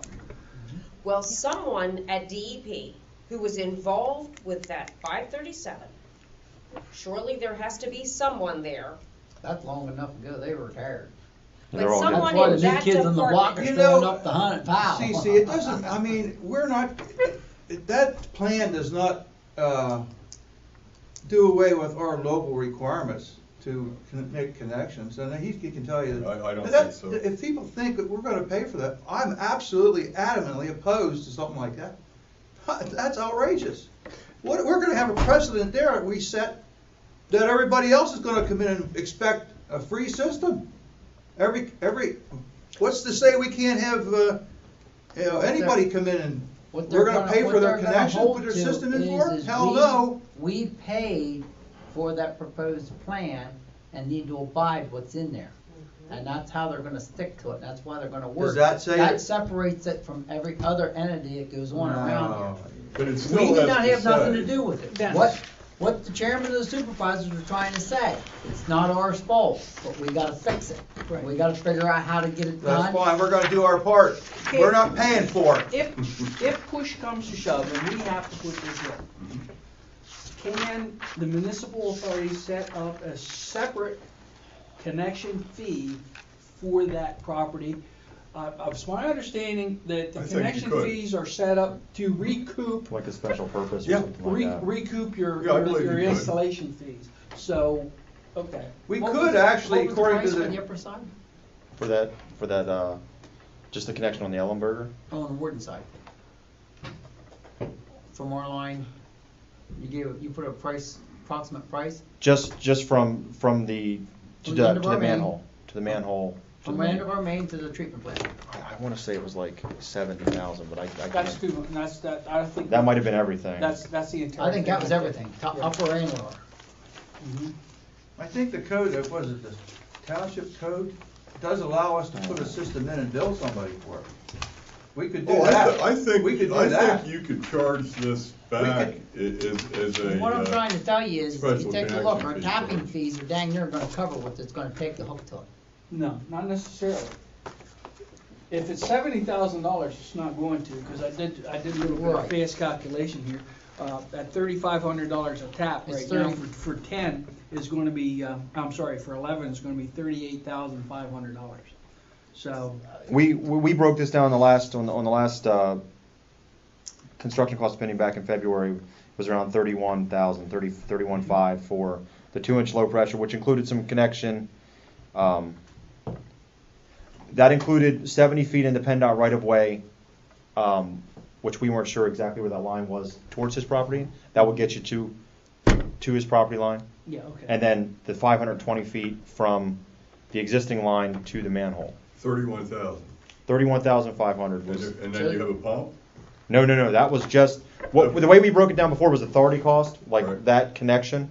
this connection and getting it to the property line. And then the pump, If it fits. the duplex grinder pump, which we estimated at 25,000 installed at that point because it was, you know, a little different with the model. 25,000 for that, and another 500 feet of 2-inch low pressure sewer from the property line to the pump would be total of around 41,500 for that portion. Well, with contingencies and engineering and everything, it was around 55,000. I'm lost. He's saying the total. No. Top, both The ends. total, everything, total project cost, if you had to do everything, we had around 86,000. The Does that actual, come down now because of this? well, the pump will come down. Okay. You know, the per foot cost on the 2-inch low pressure is mostly labor. I mean, it's you know, you're judging labor, which is. So the pump's not gonna drive it down dramatically. And what we tried to do there was say, with authority cost and property owner cost, we said, okay, if we have to connect this here and connect the existing line to that manhole, you're subject to prevailing wage. You're over 25,000. So we tried to estimate that in there as well. But the cost on the actual property itself, you know, we anticipate him doing that work. Yes. Then that wouldn't be prevailing wage. It was a little lower. But So this number, this $31,000, that comes from his property line that includes all the way back to the schoolhouse road. Yeah, that includes about 70 feet from the end of the existing line. Okay. To the estimated property line, and then from the existing kink in that line back to the manhole. $31,000. 31.5. All right. His tapping fee on that is $38.5, if that be the case, and then we are expecting him to come to us. If your logic is correct, okay. If DEP is saying, you know what, you got to connect him, then we got to look at what our connection fees to Mr. Ward's going to be. Well, you know, we could, as far as I know, the code allows us to do the work and bill him too. We could do that too. We could bill him for our attorney fees, our engineer's fees, and whatever. There is a way to have this charged back. That's Yes. right. Yes. And we could, if he, you know, we could do it that way too. Yeah, the grinder pump. If you looked at the different grinder pump options, We ain't paying for it. Well, which I discussed before, it was about half for the smallest grinder pump. Well, what do you want to tell DEP at this stage? I think I need to make a motion that we get the bottom line hooked up through Ellenberger property.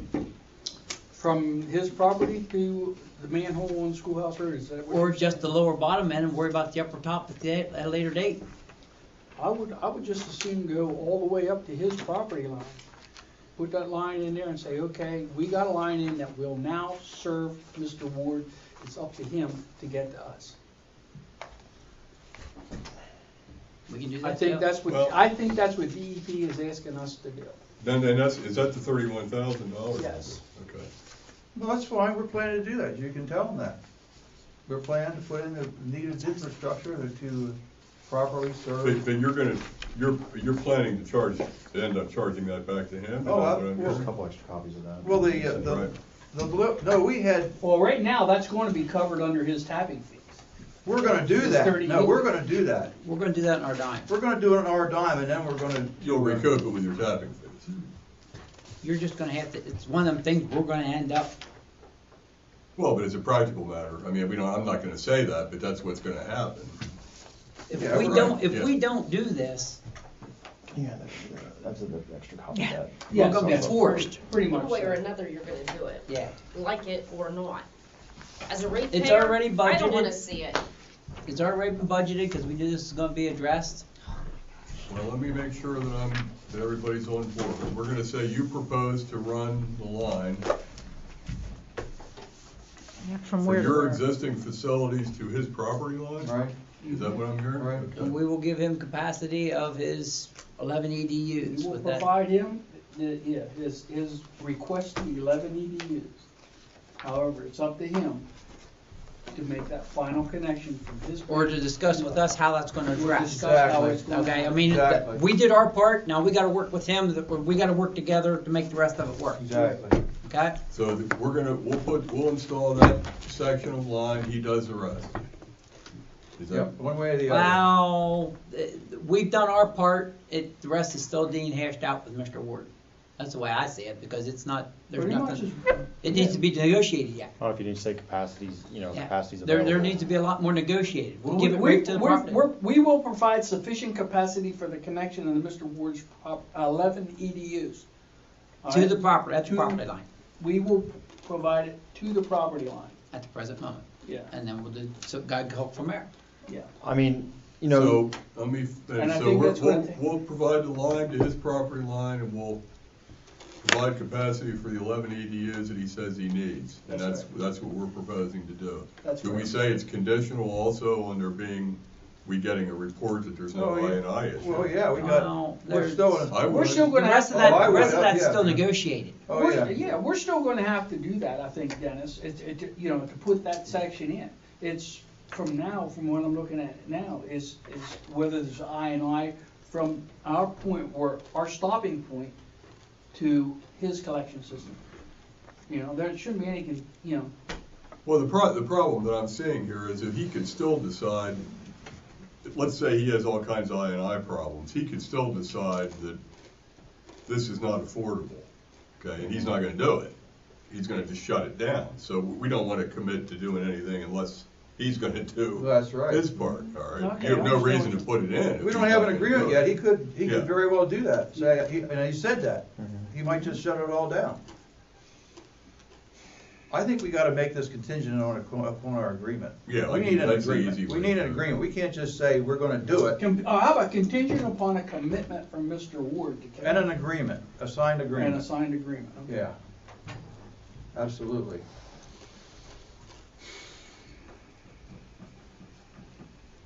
We're halfway there. Further along than we were before. Well, we know what we gotta do for 10 units anyway. And then, Yeah, 11. and then that 10 or gives the 11. supervisors something that they can, that'll be given to them Yeah, too. copy township I will. supervisors, send it, So we're proposing, we would put the line in to his property line and provide for the capacity for the 11 EDUs. And we will, the remainder of the project would be subject to negotiation with him, and your part would be conditioned upon a signed agreement. All right. Signed agreement with, And the line to his property would include that small piece and the full run across the right of way. to his property line. Right. Well, I just wanted to make sure that extension, I guess is what you call it. Yeah, because right now, it does not run to his property line, thanks to Mr. Buckfish. Right, that 70 feet or whatever it would be, and then the 520 feet that would Okay. alleviate that. all right. So I just wanted to make sure that was. Your motion? Absolutely. Do we need a motion for him to send that letter? I don't think so. I don't know, that's what you want to do. That's what we wanna do. I don't see any reason why I have to hold off on it. So I'm not even gonna say what part of the project we expect him to do, I'm gonna tell him what you will do. Yeah, and we will do that contingent upon Right. an agreement with them, Right. yeah. We're not gonna do it with, he could decide Do you tomorrow. want me to say anything about I&I and his system, that we need his system to be checked out, et cetera, or just leave it go for now? Contingent upon his system meeting, current, township, current, or Penn Municipal Authority's current, requirements. I mean, his connection, his installation of a grinder pump and everything else would have to be inspected by the township. Yeah. Here's my concern with that, okay? Is from holding off on your motion. All right, since we already got it in and we got a second on it, we can discuss it. All right? Here's my concern on that. They have until June 1st to either one, be connected, or two, have a written agreement It's not gonna happen. with a designated time period on it. All right? Can we start right now? If we don't start the engineering and everything right now, I know we can't meet June 1st. Can we meet July or August? Yeah, I mean, if you surveyed it, and then you got, I mean, it wouldn't be hard to throw plans and specs together. You bid it for 30 days, you advertise it, bid it for 30 days. You could start construction probably in July. I mean, that would be, that's pushing it with, you know. My concern is to get it done before school starts. Because it's So we gonna gotta get it done impact- before September. Okay, the other thing is you could tie everything down, pipe it all the way right to it, and not tie into it till we know we need the capacity. And then do the tap. Do the final top. Do the final tie in right there, you know what I'm saying? That's why the upper end kind of. Follow what I'm saying? Well. Listen, this thing, if he doesn't do it, DEP's gonna have to go to Commonwealth Court. Yeah, I'm gonna tell you And right it's now, gonna take a. Go ahead, I sense no feeling of urgency. No. Not only urgency, I barely sense a feeling of concern about this. I got a comment here. I It says, think- whenever he asks you what we'd like to see, or Yeah. what would you like us to see, well, I don't think it's not it's Yeah, not Ward yeah, Company's yeah, he's- responsibility. No, he's I see gonna- what he's saying. But That's this why isn't I for- asked, and I hear it. Oh, yeah. This isn't for the minute, this is just gonna get stonewalled. Forget Now, June 1. June 1's already out. Yeah. But in the same You'd be pushing atmosphere. July, August to get this stuff done, it would be, Well, it would let be tough. I DEP mean, do. They're gonna have to do what It's a they're tight doing. schedule. They have Sam. to do what they gotta do. If we are And the forced to main do it, culprit we'll here do it is all not at one time, the maybe cheaper. township supervisors, no matter what Okay, happens that's in the the other past. discussion. Well, you That's know why what, I'm I trying think- to- I'll Again? withdraw I'm sorry, I if you was I reading. said the main culprit here is not the township supervisors, and you're not gonna go to jail. You know why they're writing to the 537 He's- plan is the township's I'll plan. withdraw And my I It's tried not to- the authority's plan. and I tried to It's the explain that- township's plan. And I tried to all right? explain that. Now, the authority prepared it, Sam, the authority I withdraw undertook my all the motion. responsibility You did? for it, I will, right? yeah. All right. And the authority stands behind it essentially, Right. but they're gonna write to the township because it's the township's plan. The worst thing And that also- That's why the letters are going What, out. And also CC, because the township signed backing the municipal authority for the money. The township guaranteed the debt, or we'd And that's never why, been able to borrow. and that's why he's getting. And- Now, And here's, the penalties, here's you know, my. are gonna be township, I mean, if this Absolutely. doesn't happen and DEP jumps up and down on somebody, it's gonna be the township that they jump on, not That's the authority. Should they not absolutely be- right. Okay? But should DEP not be communicating with us, directly with us, and copying the township as opposed to the township and copying? It would us? be nice, but there's no hearing board judge is gonna, Don't count on it. no, baloney, they're not All gonna. right, Mr. Holman. It's gonna go to the hearing board, All right. we'll have a chance to testify if it goes that far, he'll have a chance to testify, that, you know, the attorneys will be, All right, I'm going to withdraw my second to Mr. Holman's motion. And I withdrawed it already first. So I'm not even putting But it in we the. do have a putting it plan in to the put minutes. the line in. and up that's to- fine, we should, I forget what the I well, don't you even know what the motion you is. still want me to write the letter? Absolutely. All right. Yeah, That's yeah, all I yeah. need to give them know. some bullshit. Well, they've been getting plenty of that for how Put that long? one there. Oh. Strike that. Can. This guy's- What do you have next, Ben? Yeah, oh, yeah. Sunshine Hills, just to give you an update on that, the survey's. Aren't you done yet? Yeah, survey's completed. I'm still waiting on the well analysis. I know I talked to Ed about pulling the samples that we authorized, I think, back in January or February. I don't know that Ed's pulled those samples yet, but I'm kind of waiting on those until to size out systems or anything like that. So, but I mean, I understand that kind of lumped in with Sunshine Hills, the CDBG, and that money. As I understand it, there's $140,000 there. 143,000. Okay, 143,000. And you can't have it all.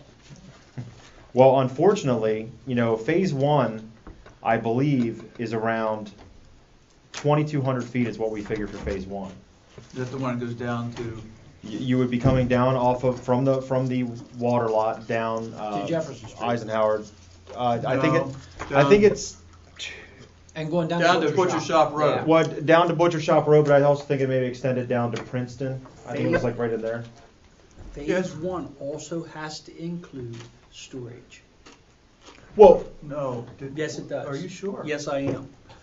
Did you read it?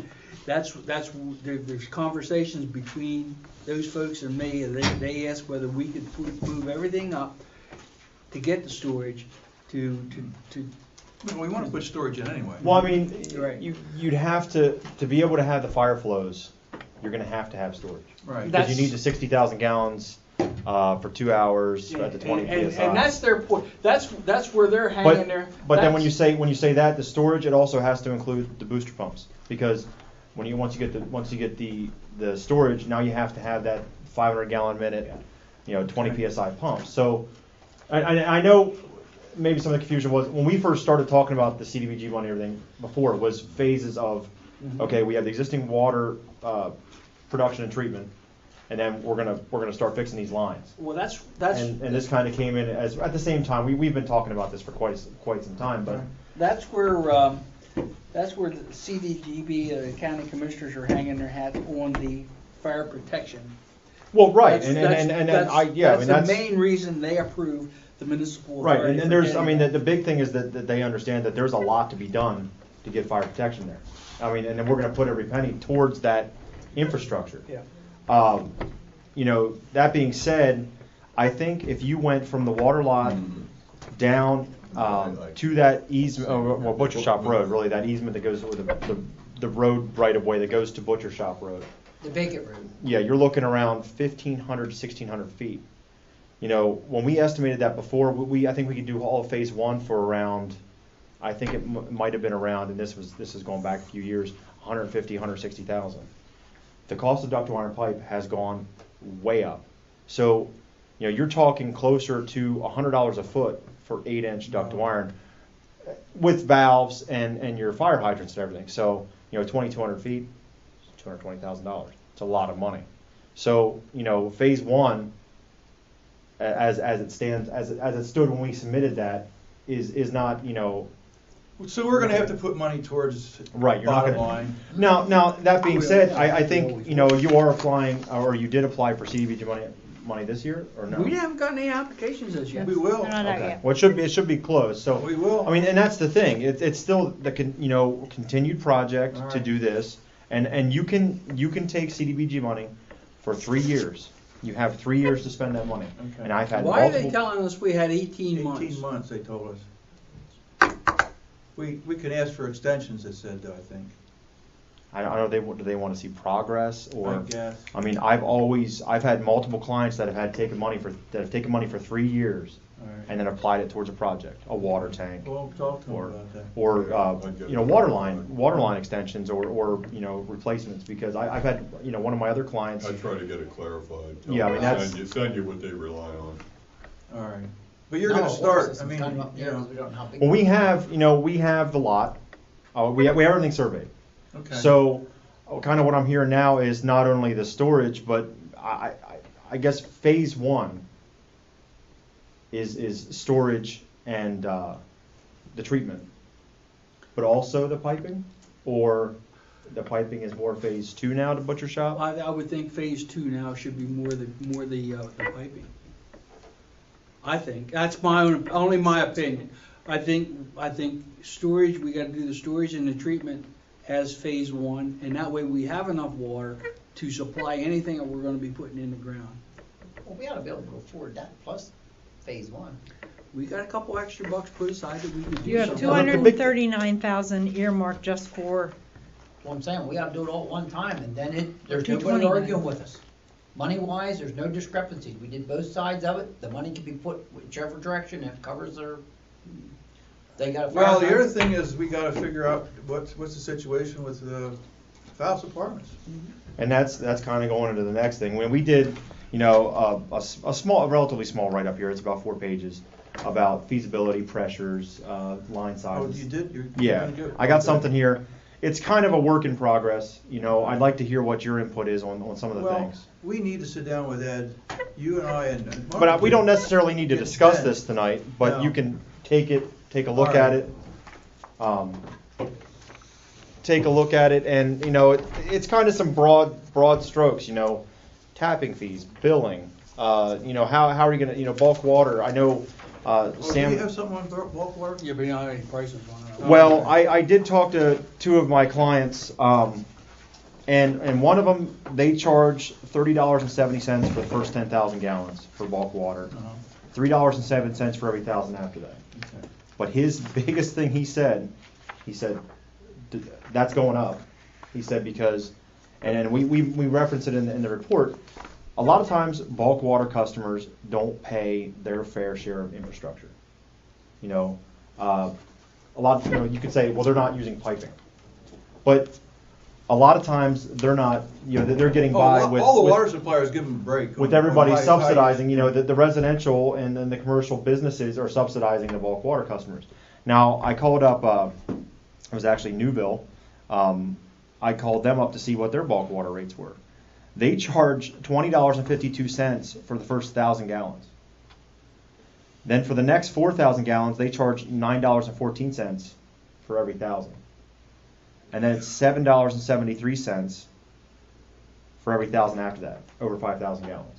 I mean, those are relatively high rates. They're really high rates for bulk water. I was actually kind of surprised because, you know, I think a lot of authorities are catching on to this thing now and saying, you know, we can't afford to sell this water at a discounted rate for bulk water. We have to, you know, we have an operator, we have a treatment plant, we have a storage tank, there's all its upkeep. You know, we can't afford to sell this water at a discounted rate just because they're buying it, you know, 10, 15, 20,000 The only gallons. problem is that we've got Duncan that has a bulk water rate that's a hell of a lot. They're under cheaper than ours. PUC. Yeah, but they're regulated. They are under PUC. But still in all, people are gonna make a comparison, don't you think? I mean. Oh, I know they're going to. Well, sure, I would. So, I mean, you know, that's a very broad spectrum between those two clients. I mean, but like I said, the first one there said that's going up. He said don't expect that to remain that way very soon, very, you know, much in the future. But I'm realizing that now. As I see it too, a lot of them give a break for the real high users for whatever reason. They all do it. I mean, I've looked at. I mean, you go online, you can look at various water supplies. No, I've seen where I mean your current rates actually step up as you go up, correct? I mean it goes 450 and 5 as you get up to the 20,000 gallon range. And I do have it in the report. Well, we got Right here. We need to come up with 450 and 5. Yeah, 450 and 5, which in actuality a lot of times it's the other way. It's 5, 450 and 4. Well, it was, and we changed it. So a lot of times, because when you called and talked to me about that, I called back just to make sure. Want to discourage waste. Yeah. Right. And that's one of the biggest things. High use isn't always waste though. No, I know. I mean, it's not always waste. I mean, that's the biggest thing. Our when biggest considering, waste is when we have leaks because we serve more to the ground than we do to the people. when considering, you know, founts as a bulk water, you know, there's tapping fees to be considered, your actual charges, and then also that your charges aren't so low that if a relatively large leak develops and you don't have any rights to the system, they're content with paying it rather than fixing a leak. You know, Unless we take over the system. Unless you take over the system, but then, you know, it sounds like a lot of the lines over there are relatively small. You don't know what you're getting. I mean, you could be getting a very similar system to what you have right now that you're looking to replace, which could add a very big maintenance and expense in replacing that. And, you know, one of the things we talk about in here is the fact that, you know, a lot of times you look at when you take over a system, you say, okay, well, we can extend this. You know, we want to get this property, then we can extend it to something else. We're kind of locked in here. I mean, there's not a whole lot of room. It's Route 15, Duncannon. There's not a whole lot. You got Fouts and then, you know, possibly the Warden property in the future. One big thing that I was concerned about, and I actually talked to SRVC about it, you know, a new source. We have sources here that are you know, 1950 sources. As far as I know, and correct me if I'm wrong, you don't have any SRVC permitting. We do not. That's a good thing, because if you have any SRVC permitting and you want to add any type of source, if you want to add a gallon permitted a day, you know, a gallon a day, you have to go through SRVC again to permit no matter what. The way it was explained to me by, I talked to Todd Eby, and I referenced that in there, is that the way they look at it, in 1978, whatever your water usage, and I said your typical water usage was around 20,000 gallons a day. As long as you don't exceed a withdrawal or a usage of 100,000 gallons more, you know, 120,000. Combined sources? 119,999 gallons, you won't ever have to permit anything with them. No, we don't want to. Well, I don't know that you even have the potential to get there. I don't think so. You know, if you added Fouts in and Warden property came in, you're not anywhere close to that. Nope. So you would be able to develop a source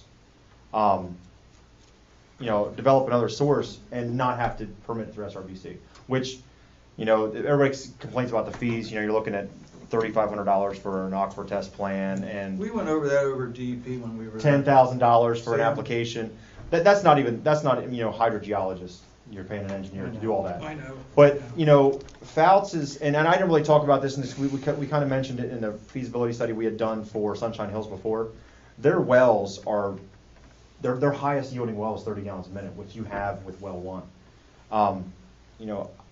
My personal feeling is that, my professional opinion is, to pay to use one of those sources, to actually, put in the treatment and, Makes no sense. It makes no sense for a 30 gallon a minute. We got a good well over here. If we get the other good well, we'd If you have can get the other- plenty of water. Right, you'd have plenty of water, you're gonna have storage and everything else. The warden, and I don't know. We gotta start working on It sounds like that well would have never been through SRBC either. No. The development has to be rather large, for them to even come into that, We so. talked about this over DP, and it was, the general agreement on everybody was that we wouldn't have to be. Well, a lot of times people don't even think about SRBC. Well, And then I when know they- about it. I know and about that SRBC. is a huge expense if you have to get into that. I'm dealing with it with 2 clients now, and it's. Well, it's a I lot. too don't think we're gonna ever have to worry about that, hopefully. But, take a look at this, if you have any suggestions, anything you think we missed, let me know, we'll look into it. But, pressure-wise, we're gonna have a booster system. Now, one of the big expenses with that is if you added, we put the infrastructure in and you added these guys in, 4 log, you're gonna have to add piping because the gallons per minute's gonna go up. You're at 55 gallons a minute now, Well, with the storage tank, No, we if we shouldn't put have the to worry storage about tank in. that. Storage tanks will get you so much, but you don't get very good effective volume with a storage tank. I know, it sounds like the dumbest thing in the world. Basically, they take, because it's 1 in, 1 out, they take 10% of the volume, the low volume in the tank. You get very little for a storage tank. So you think we might have to add to the existing? Right. Now, and I was thinking about this last night, and as I was driving up today, when we did the 6 and 8 inch loop, we did that to accommodate hooking in with the warden system. Otherwise, we'd have probably done, 40 feet of 12-inch pipe or something like that. It would have been about the same We same may price. be able to hook in the Faust system without any problem, but if we'd have to go to the warden system? Well, if you hooked into Fouts and you have to add a booster pump, which is possible, you'd have to add a booster pump. And we could design for that now. We could say, okay, we put in a duplex booster system and you leave the spot for the third, the blind flange and everything for the third one if you ever need to do that. Your pumping rate's gonna go up. And right now we have a maximum of 55 gallons a minute, and that's what your system does right now. But if you have to go with them, they're basically double your usage. You're probably looking closer to, I think when Bill and I were discussing it, probably around 75 gallons a minute. So that's additional contact piping. You could utilize your contact piping now, but you're gonna have to add some somewhere. And that lot is not very big. So when I say add some, you may have to end up going back and upsizing some of that pipe. Well, the problem is, we did that to accommodate hooking into where we thought the other project was going. It was probably a little more expensive than doing, something with a 10-inch or a 12-inch pipe at the time, but we were moving in a direction at that point. We had a lot of discussions with that developer, and we were going in that direction, and we were accommodating that, and then it just, evaporated.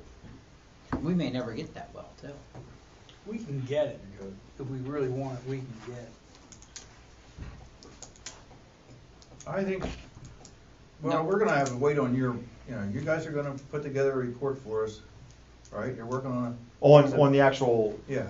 design, the big thing on the treatment units is I need that well analysis, the well water analysis to know, what I'm gonna do for iron manganese treatment. And I have an idea what I'm gonna do, but sizing units and sizing the building and putting treatment. Not only that, units but the type of treatment, if we treating from iron manganese also can take out arsenic. Mm-hmm. If you have the right kind of system. If you have the right kind of system, and then that's, and I know And we if wanted to you look might at that have- capability, but you don't necessarily need it now, but, Well, we might need it if we get, well, right, The other well. if the warden came in, yeah, and then that's I when we mean- talked about that flexibility before. all right. I think, No benefit of picking up any of the Fouts' wells and piping them over? Because they're such a low yield, I mean, Low their yield. highest yield is 30 gallons a minute. Would you say number one is 30? Our number one well is 30? I thought it Number was- number I thought one, it was considerably less than that. it's I think here, You're I talking think it's about- 5,000 gallons a I'm day. talking about but- 20 gallon a minute wells over there, something like that. I understand that, but it's something that would give us a secondary well to fall back on. It wouldn't cost us much to run a Why would we line. do, if we I have think- a 100 gallon a minute well on the other side, why would we fool around with a Well 20 one gallon is, a minute? well one is, and I saw an email today from Ed Music way back when he talked to Janet, but well one is permitted at 30 gallons a minute, but your safe yield is only like 5,000 gallons a day, so you're not pulling 30 gallons a minute for very long. But the highest yielding well at, in Fouts is 30 gallons a minute. Is that even on mine? You mean if There's The two Warden of the wells are the offline Warden over property does nothing over there, we can still get their well, is that what you're saying? there. If we probably have to buy it. I don't know. Either one, you can get it by either Negotiate. one of two ways. You can could either do buy that it, too. or you can do eminent domain and take it. You can get it if you want. I would prefer to buy it, but you can get it. The Fouts apartments, they're the closest ones to. The apartments are the closest Yes. ones. Yeah, they have 3 wells, a 25 gallon a minute, a 30 gallon a minute, and a 28 gallon a minute. And one of those is offline. And then, yeah, I believe one of those has been pulled offline since we That's did probably this. the 30 gallon minute one. We need to meet with Ben. Do we need a motion to go forward to do that? If you're gonna spend his money, probably. Well, I mean, as far as what? I We mean, had a motion that was approved to study. Do we have to go any further than that? I don't know. I mean, we're okay for the design stuff, because I think I've been working on that since way back, but I don't know about the Fouts thing, I'm not sure. I mean, we can look at the flexibility of that kind of, as we're going through with the design. Oh, you don't think you need a meeting with Ed and? Well, no, I mean, it couldn't hurt, more information is better. And I know, when we're putting this together, Bill did talk to Ed about some things. He's called Ed up. Oh, okay then. I don't wanna have an extra meeting, we don't have to. Okay, if but- he's talked to Ed, okay, all right, Is there anything else, Ben? I think that's everything that I have, Okay. unless you guys have something else for me. No, that's fine. You can, I ain't I can never talk let fast, you but take a month off. I can talk fast, but I can't walk fast. all right. Never taking a month off again. But the bottom line is, we're gonna have enough information to put together start a project within the time frame for the Start CDBG money. Yeah, I mean, I Doesn't think matter, when they're we going to talked be before, and I have the other project I'm If they kind of don't working on at the same approve one time, of very them, I'll similar to rip it this. up in and front of you. I'm waiting, surprisingly enough, I'm waiting for well water analysis from them as well, because I thought we got analysis for you for our, we approved it, and I sent the stuff to Ed, and Ed and I have talked, but I don't think he's pulled the samples yet. we'll have to talk. Okay. So, all I mean, right. he's got it, I talked about All what right. we needed, and Okay. it was substantially less than the original, I think. Susan, would you make a note that we gotta contact Ed about those well samples? Yeah. Okay. Thank you. All I right. think that's everything. That's it, thanks. All right, no All problem. right, before we go further, I'm gonna make a motion. I'd like to place a motion on the board that we extend this meeting past the 10 o'clock deadline to completion of the April business. You're gonna run through the entire agenda? Quickly. Quick. Can we put an ending time on that? You can do that if you want, yes. Yes, put an ending time on it. 10:20, Okay, 22:20. let's do it. Okay. Operator's That's report. I'll second that. Are you second it? All in favor, say aye. Aye. Okay. Operator. Operator's report. Is there anything there? Okay. Field representatives report. Okay, it's in there. try to do this as quick as I can. Good. I phoned, client for the bids to jet back 4,764 feet of 8-inch pipe. It came back, and his price is, Don't worry about that. That's all right, I'm used to it. his price is estimated See you cost later. above See you. service. Thank you. Hey, Ben. thanks for coming up, Ben. Be careful going home. I will. It's $3,300. $3,300? $3,300. They're close. And there's a little qualifier on there. I told him that he needs to supply the water. And he's got on there, customer to supply the water as needed. A $400 fee will be added if water cannot be provided. Last time we tried to get water, we tried to get it from up Petersburg Commons. It screwed their water system up, Duncannon's water system up. I talked to the Duncannon treatment plant operator. He says we can use plant water, but they don't have a pump. If we can get a pump or something to sit down there to pump into that tank, it's going to save us $400.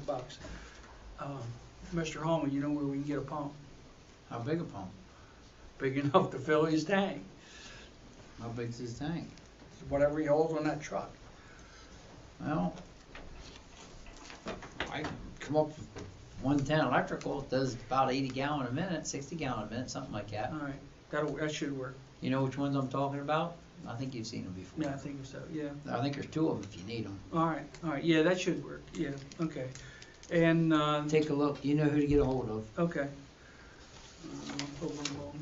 And Mr. Donna D, we spoke with him. Rooter, the guy called me, and he said that they've done everything that they can do to eliminate the I&I from the Donna D apartments, short of tearing up his floor and putting in new systems. Just something else, and I think you're going to see something, should see something in incoming here from Mr. Donna D recording. I thought he's going to be here tonight. And just a point of interest here, 2 things. Since Good Friday, I've been called to Cove Center duplex pump because they're having problems down there. Now, the municipal authority is not being charged any time for that. Sam's doing that on his own. They got a grease problem similar to Mr. Beamer's. All right. That's just to keep you guys abreast of what's going on. And then I created a spreadsheet to help track the wastewater flows from the Main Street pump station and the Little Boston pump station. There's no meters or anything on that, but there is hour meters that the pumps run on, and I use those numbers. That's all I have. Anybody have anything else for me? Deb, it's the status on the odor control building. The odor control building. We were just down there today. Mr. Chisholm and I think you pulled tubing and stuff, get ready to hook that up. And we were down there today. We cut the door joist out, and we got 4 barrels sitting on the system, getting ready to go. Okay. But next week it should be up and running, huh? I certainly hope so, or it should be somewhere along there, but next month anyway. Because I came up the road one evening just at the right time, and I did catch some effects of it starting to go into play with the season, so that's all. Yep, and I got nothing to report on the master meters. Is that it? Nothing on master meter. Okay. Okay, Cece. At our last meeting, it was approved to advertise the ordinance for 100 feet of parking, no parking at Petersburg Commons at the right side of the entrance near the water meter pit. So that ordinance is advertised. That will go into effect after that. That's all I have. Okay, one thing, I need a motion for the flushing to the municipal authority to accept the flushing that bid that I had. I'm sorry, Cece, I didn't mean to. $3,300 for the flushing. I'll make the motion. I'll second it. Oh, go ahead. Okay. I need to know the company. Klein Septic. Thank you. Motion's been made. Aye. Aye. All in favor? Okay. Aye. Supervisor. Oh, Oh. she's done. Okay. Dennis? All right, there's an item under my report which I don't know what that is. Is that something I'm to look at? Now, remember, last month I put that, an amendment to the rules and regs regarding. Okay. Do you want me to look, or is this already been done? I think we can table that if you want. Okay, it might be, if you don't mind, I'll take, is it urgent? I can take a look at it until next month. The lead-free thing. As long as it's Yeah. done before hell freezes over. What's probably gonna happen is it's gonna be designed that everything's getting phased out and it's gonna take Yeah, care exactly. of I itself. think it's gonna take care, I Truth think is it's gonna what's take care of happen. itself. It's the Yeah, thing, it's did we gonna wanna be, take- did we wanna be proactive on that? It's like the 50-50 solder, it finally disappeared out of there, there is no more solder, you can't get it. I think So you're you right. say you might want to do revisions to your rates, rules, and regs. Yeah, but I don't Possibly. see that happening right Okay. now. Yeah, don't lose any sleep over it. All right, we covered a number of things here. The delinquencies, I filed a bunch of liens, I sent a bunch of letters out. I'm gonna give Susan, the authority's file copy of those. And there's one that I'm gonna give Susan, to take up to the, if you don't mind, the Pathonetari's office with the $750 check, to start a sheriff's sale proceeding. While we're talking about the sheriff's sale thing. The others that I had on my list for sheriff's sales, this is the only one that didn't get dropped off for one reason or another. One other one is already scheduled for a sale by a foreclosing lender, so we sort of are piggybacking for the time being on that one. Several others made payment arrangements and so forth. This flock of letters that I'm sending out are people that are significantly back, but I felt since most of them had not been written to threaten a sale, and a few had been, but it was a long time ago, that I felt that it was best to give them a 30-day notice. And the other reason for that is that it locks in your ability to charge my fees back if we've given the appropriate language that we're going to impose legal fees if they haven't paid within 30 days. Some of these people had not gotten that letter. So this series of, I think it's 7 or 8 folks will get this letter. If they're not paid by next month, okay, that's going to be the 30 days, then unless you direct me otherwise, we'll move to sale on them. So that's going to be a bundle of them going up at one time. They'll all be on for it will be the sale, it will be late July. It'll probably be, I think it's the 3rd or 4th Friday in July is when they hold them.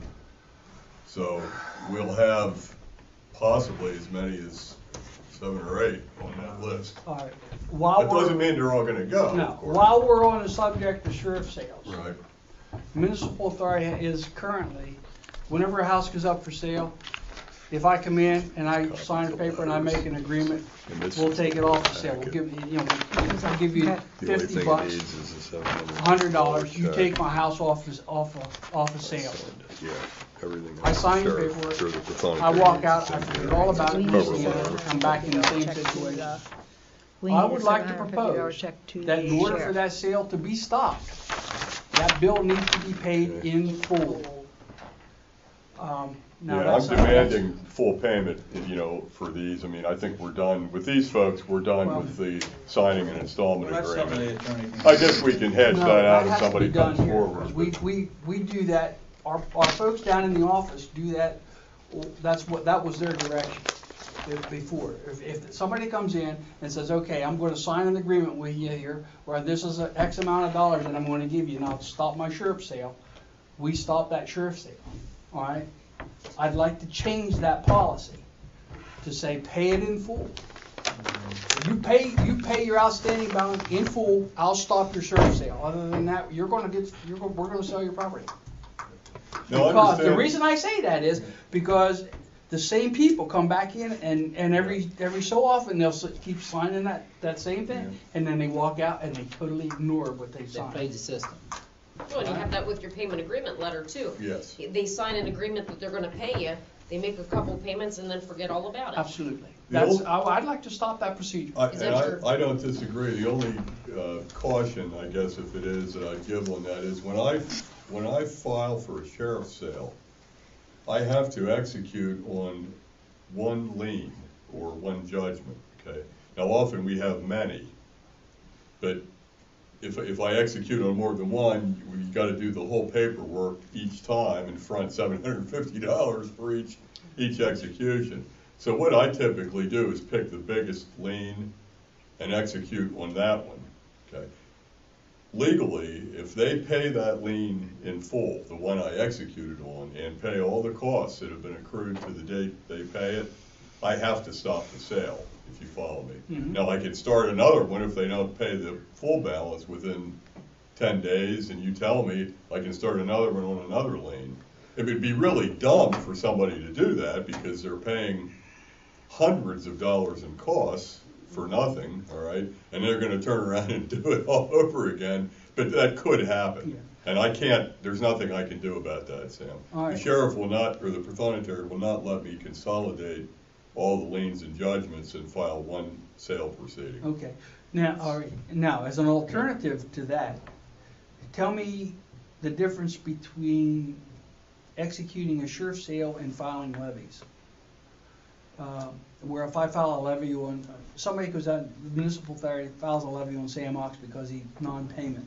Well, typically, when we talk about a levy, I would be talking about personal property sale. That's what I mean. Okay, so we would. Televisions, Yes, cars. and we can do that. We can issue an execution or levy on all personal property, cars, bank accounts if we know where they bank. Okay, you can seize and freeze the bank account balance if we happen to know where people bank, all right?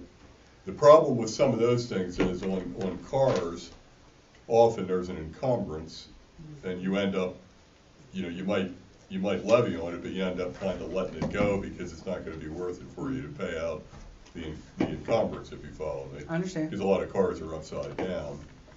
With other personal property like TVs and those things, well, sometimes they're really not worth much, but sometimes it might get you paid. Well, I can do it personal property sales. Here's another thing of my concern. There's a lot of people out there who'd rather buy a wall-sized flat screen than pay for their sewage. Well, we can do personal property sales. And I'm just throwing that out as something Well, that I'll tell you, we only got. Think about it. Tell you what 15 my minutes. experience real quickly is with it. You end up getting what we call property claims. They'll get some friend, this isn't for the minute, relative to sign a form saying, oh, that's mine. That flat screen TV belongs to my aunt. And they'll get cooperation from somebody to say it's theirs. Then the sheriff doesn't know what the hell to do, and you end up in a proceeding or a hearing over ownership. It can be a mess. But if you want to think about it, if you want me to try it on a couple of them, we'll do it. We'll table it. We'll work about it. What else? Go ahead, we gotta move on, we'll table. Yeah. You got some delinquencies here? You got Treasurer, One thing I wanna say, Okay. can you do something about number 163? Let me see, that's probably one of them that's on my. I can. Yeah, I need to. Because when you add everything up Yeah, there, I it's know. over 1/6 of our total structure. Yep. That's gotta get corrected, I one need- way or the other immediately. I need to determine, and I'm gonna need to do that probably with Karen, we need to determine which properties are subject to these claims so I can lien the right property. Because I think there's several different properties involved. There's too much there. No, Whatever it we'll get- takes I'll- to make it yeah, I'll happen, get in it my done. opinion. I mean, I'll make the motion to make this thing go quick. I got you. If I got to, I'll get it sorted out. years get ago, liens that was on an it. issue and it went away. Now Right. it's back again. Well, yes, and the problem is that it gets big. Well, the in thing 2 or is, 3 yeah, it months. does, but Yeah. the thing is, they changed ownerships here, and that's one of the reasons why it's gotten bigger. Well, All right. I'll get liens filed right away on that. I'll sort it out and file. all right, treasurer's report. Got anything to say Well, that to was us? the delinquent accounts there. He's already talked about that. Okay. The monthly bills need 2 signatures, and I'm going to ask for approval of a check for $750 because Dennis said he needs that to go, we need one for the sheriff to That's take that actually up. if you need the name, but maybe you don't care, it's a Hockenberry sale, I don't even know if she. Well, I don't know whether we need We to need a name motion? it. I'm Yeah. gonna need them, because there's an additional check. I need a check for $750 made out to the sheriff. I need Who's gonna approval make to a do motion? that tomorrow. Nobody yet, because I got another bill that needs to be placed on this one. It should have been on last month's, but it needs to be placed on this one. So we got two bills. Yeah. Stacy Holman from JHC Construction contacted me today and said they were not paid as yet for the demolition of the house down on Check's in there. It's right here. 1325. It Check's is in there? Yep, it's in Yeah. there. All right. Right there. They just, she didn't bring it in till after last meeting. No, that's incorrect. All right. No, it's not incorrect. I'm sorry. I pay the Tell them bills. to get it there in a timely manner and they'll get paid in a proper time frame. How's that? You're afraid of her, aren't you? I dare you to tell her that. No, All right, we got, what do we got to? Make a motion, we pay the bills. Second. With the addition of the Yeah. $700, $750 check that needs to be. We got a motion, a second, all in favor say aye. Aye. Aye. Opposed? Nobody. All right, what do we got? Anything out of the ordinary, Susan? Approve the financial report subject to audit. Second. All in favor say aye. Aye. Aye. Anything, what have we got? Audit Way down update. to audit. Oh, forget the audit. Don't worry, but they're Table just it? working on Yeah. it. There's nothing to report. Table, okay. Well, yeah. Executive Secretary report, pension reporting form. You That's just that one need- You have right there. You need. Oh, I need, I'll make a motion that we authorize Elmer to sign this Act 205 concessionaire and reporting form request. It's regarding our secretary's retirement from the state, stating that Just, I'll explain it. we have Second no, she's not going to be she's not going to be double dipping. She retired from the state and now they want to make sure we don't have a pension plan. Okay. And Second. so, Motion's been made, second, all for, Aye. aye. Aye. I'll sign. Pump quotes table.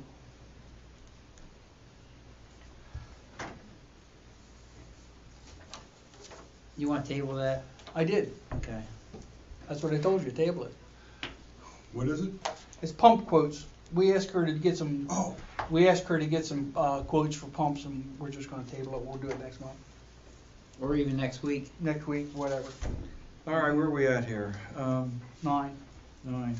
JOAC meeting on what, Monday, all right? yeah. 6:30. I will not be there.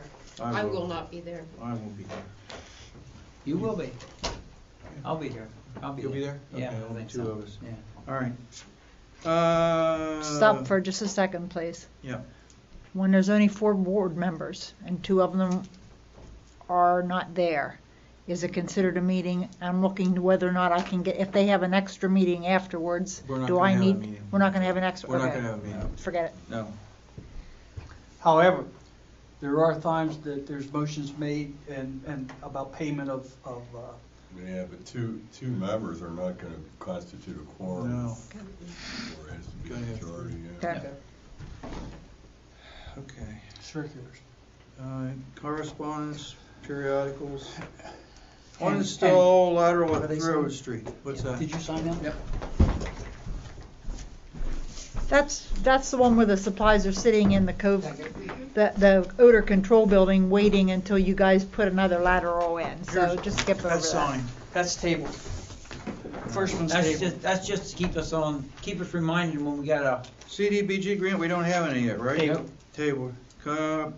Compliance plan with regards to COVID, we already did that. You did that. No, 15. not necessarily. We just Oh, told him we would. Yeah, it's true, you didn't decide what you wanted to do. All right, what are we gonna do? He wants $7,000 break on all that No, I don't think so. Cause. I don't think so. And this, Does anybody else think so? This authority member is opposed to that. The only thing that I may consider is instead of charging him for new pumps, we charge him for the rebuilds of the ones that he took out. That would be the only break that I would give him. I was thinking the same thing. That would be the only break. I mean, because it was the first How do offense. you know what the number is? Do you have numbers, or do you have to get them? We can get 'em. Okay. All right, what's the That would motion? be eminently reasonable. What's the motion? That we require payment except for adjustments for pumps. Adjustment for, instead of the new pumps, we bill him for the adjustment, of the repaired pumps. All right. All in favor? Aye. Aye. Who made that motion? I did. Who seconded? I did. Sorry. All right, 1623 State Road. That's what I just taught about the 1623. That is Cuddly Bear, and that's the one that we asked them to pump out the system. No. Is that the All right, drywall? that's done. We can take that off. All right, that's done. All right, 1134 State Road. That's the one that we just spoke about, the check for Okay. JHC. Bulk rate. How about you and I and, No, it wasn't. how about we get together? I'm sorry? Nuh-uh.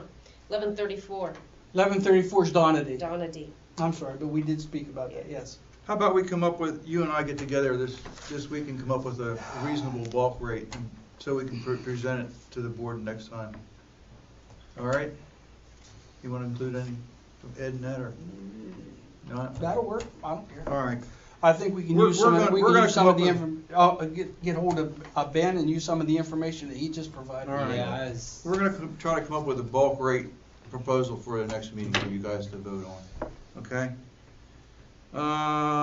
We need a long-range project review Table. worksheet. Table, okay. We do know, we need to do Table. that. Dedicated. Table or zap it out of there, one or the other. No. That's what Stan was working on. Yeah, we'll work on that. Dedicated trenching, that's another That's thing. it, that's what I'm That's saying. All right, table.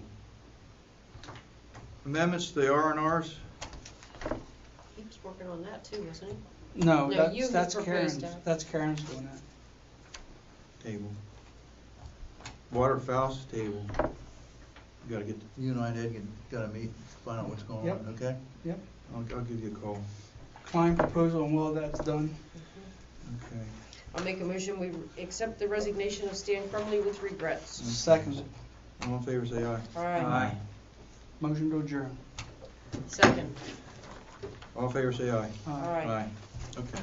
Good job. 2219. What happened to, what was the deal with Stan? His letter of resignation says there's Family health family issue. health issues, and he doesn't have time to do this anymore. Susan, what's this here? Am I supposed to sign Got something anybody here? else? I don't in know. mind? Who made the adjournment?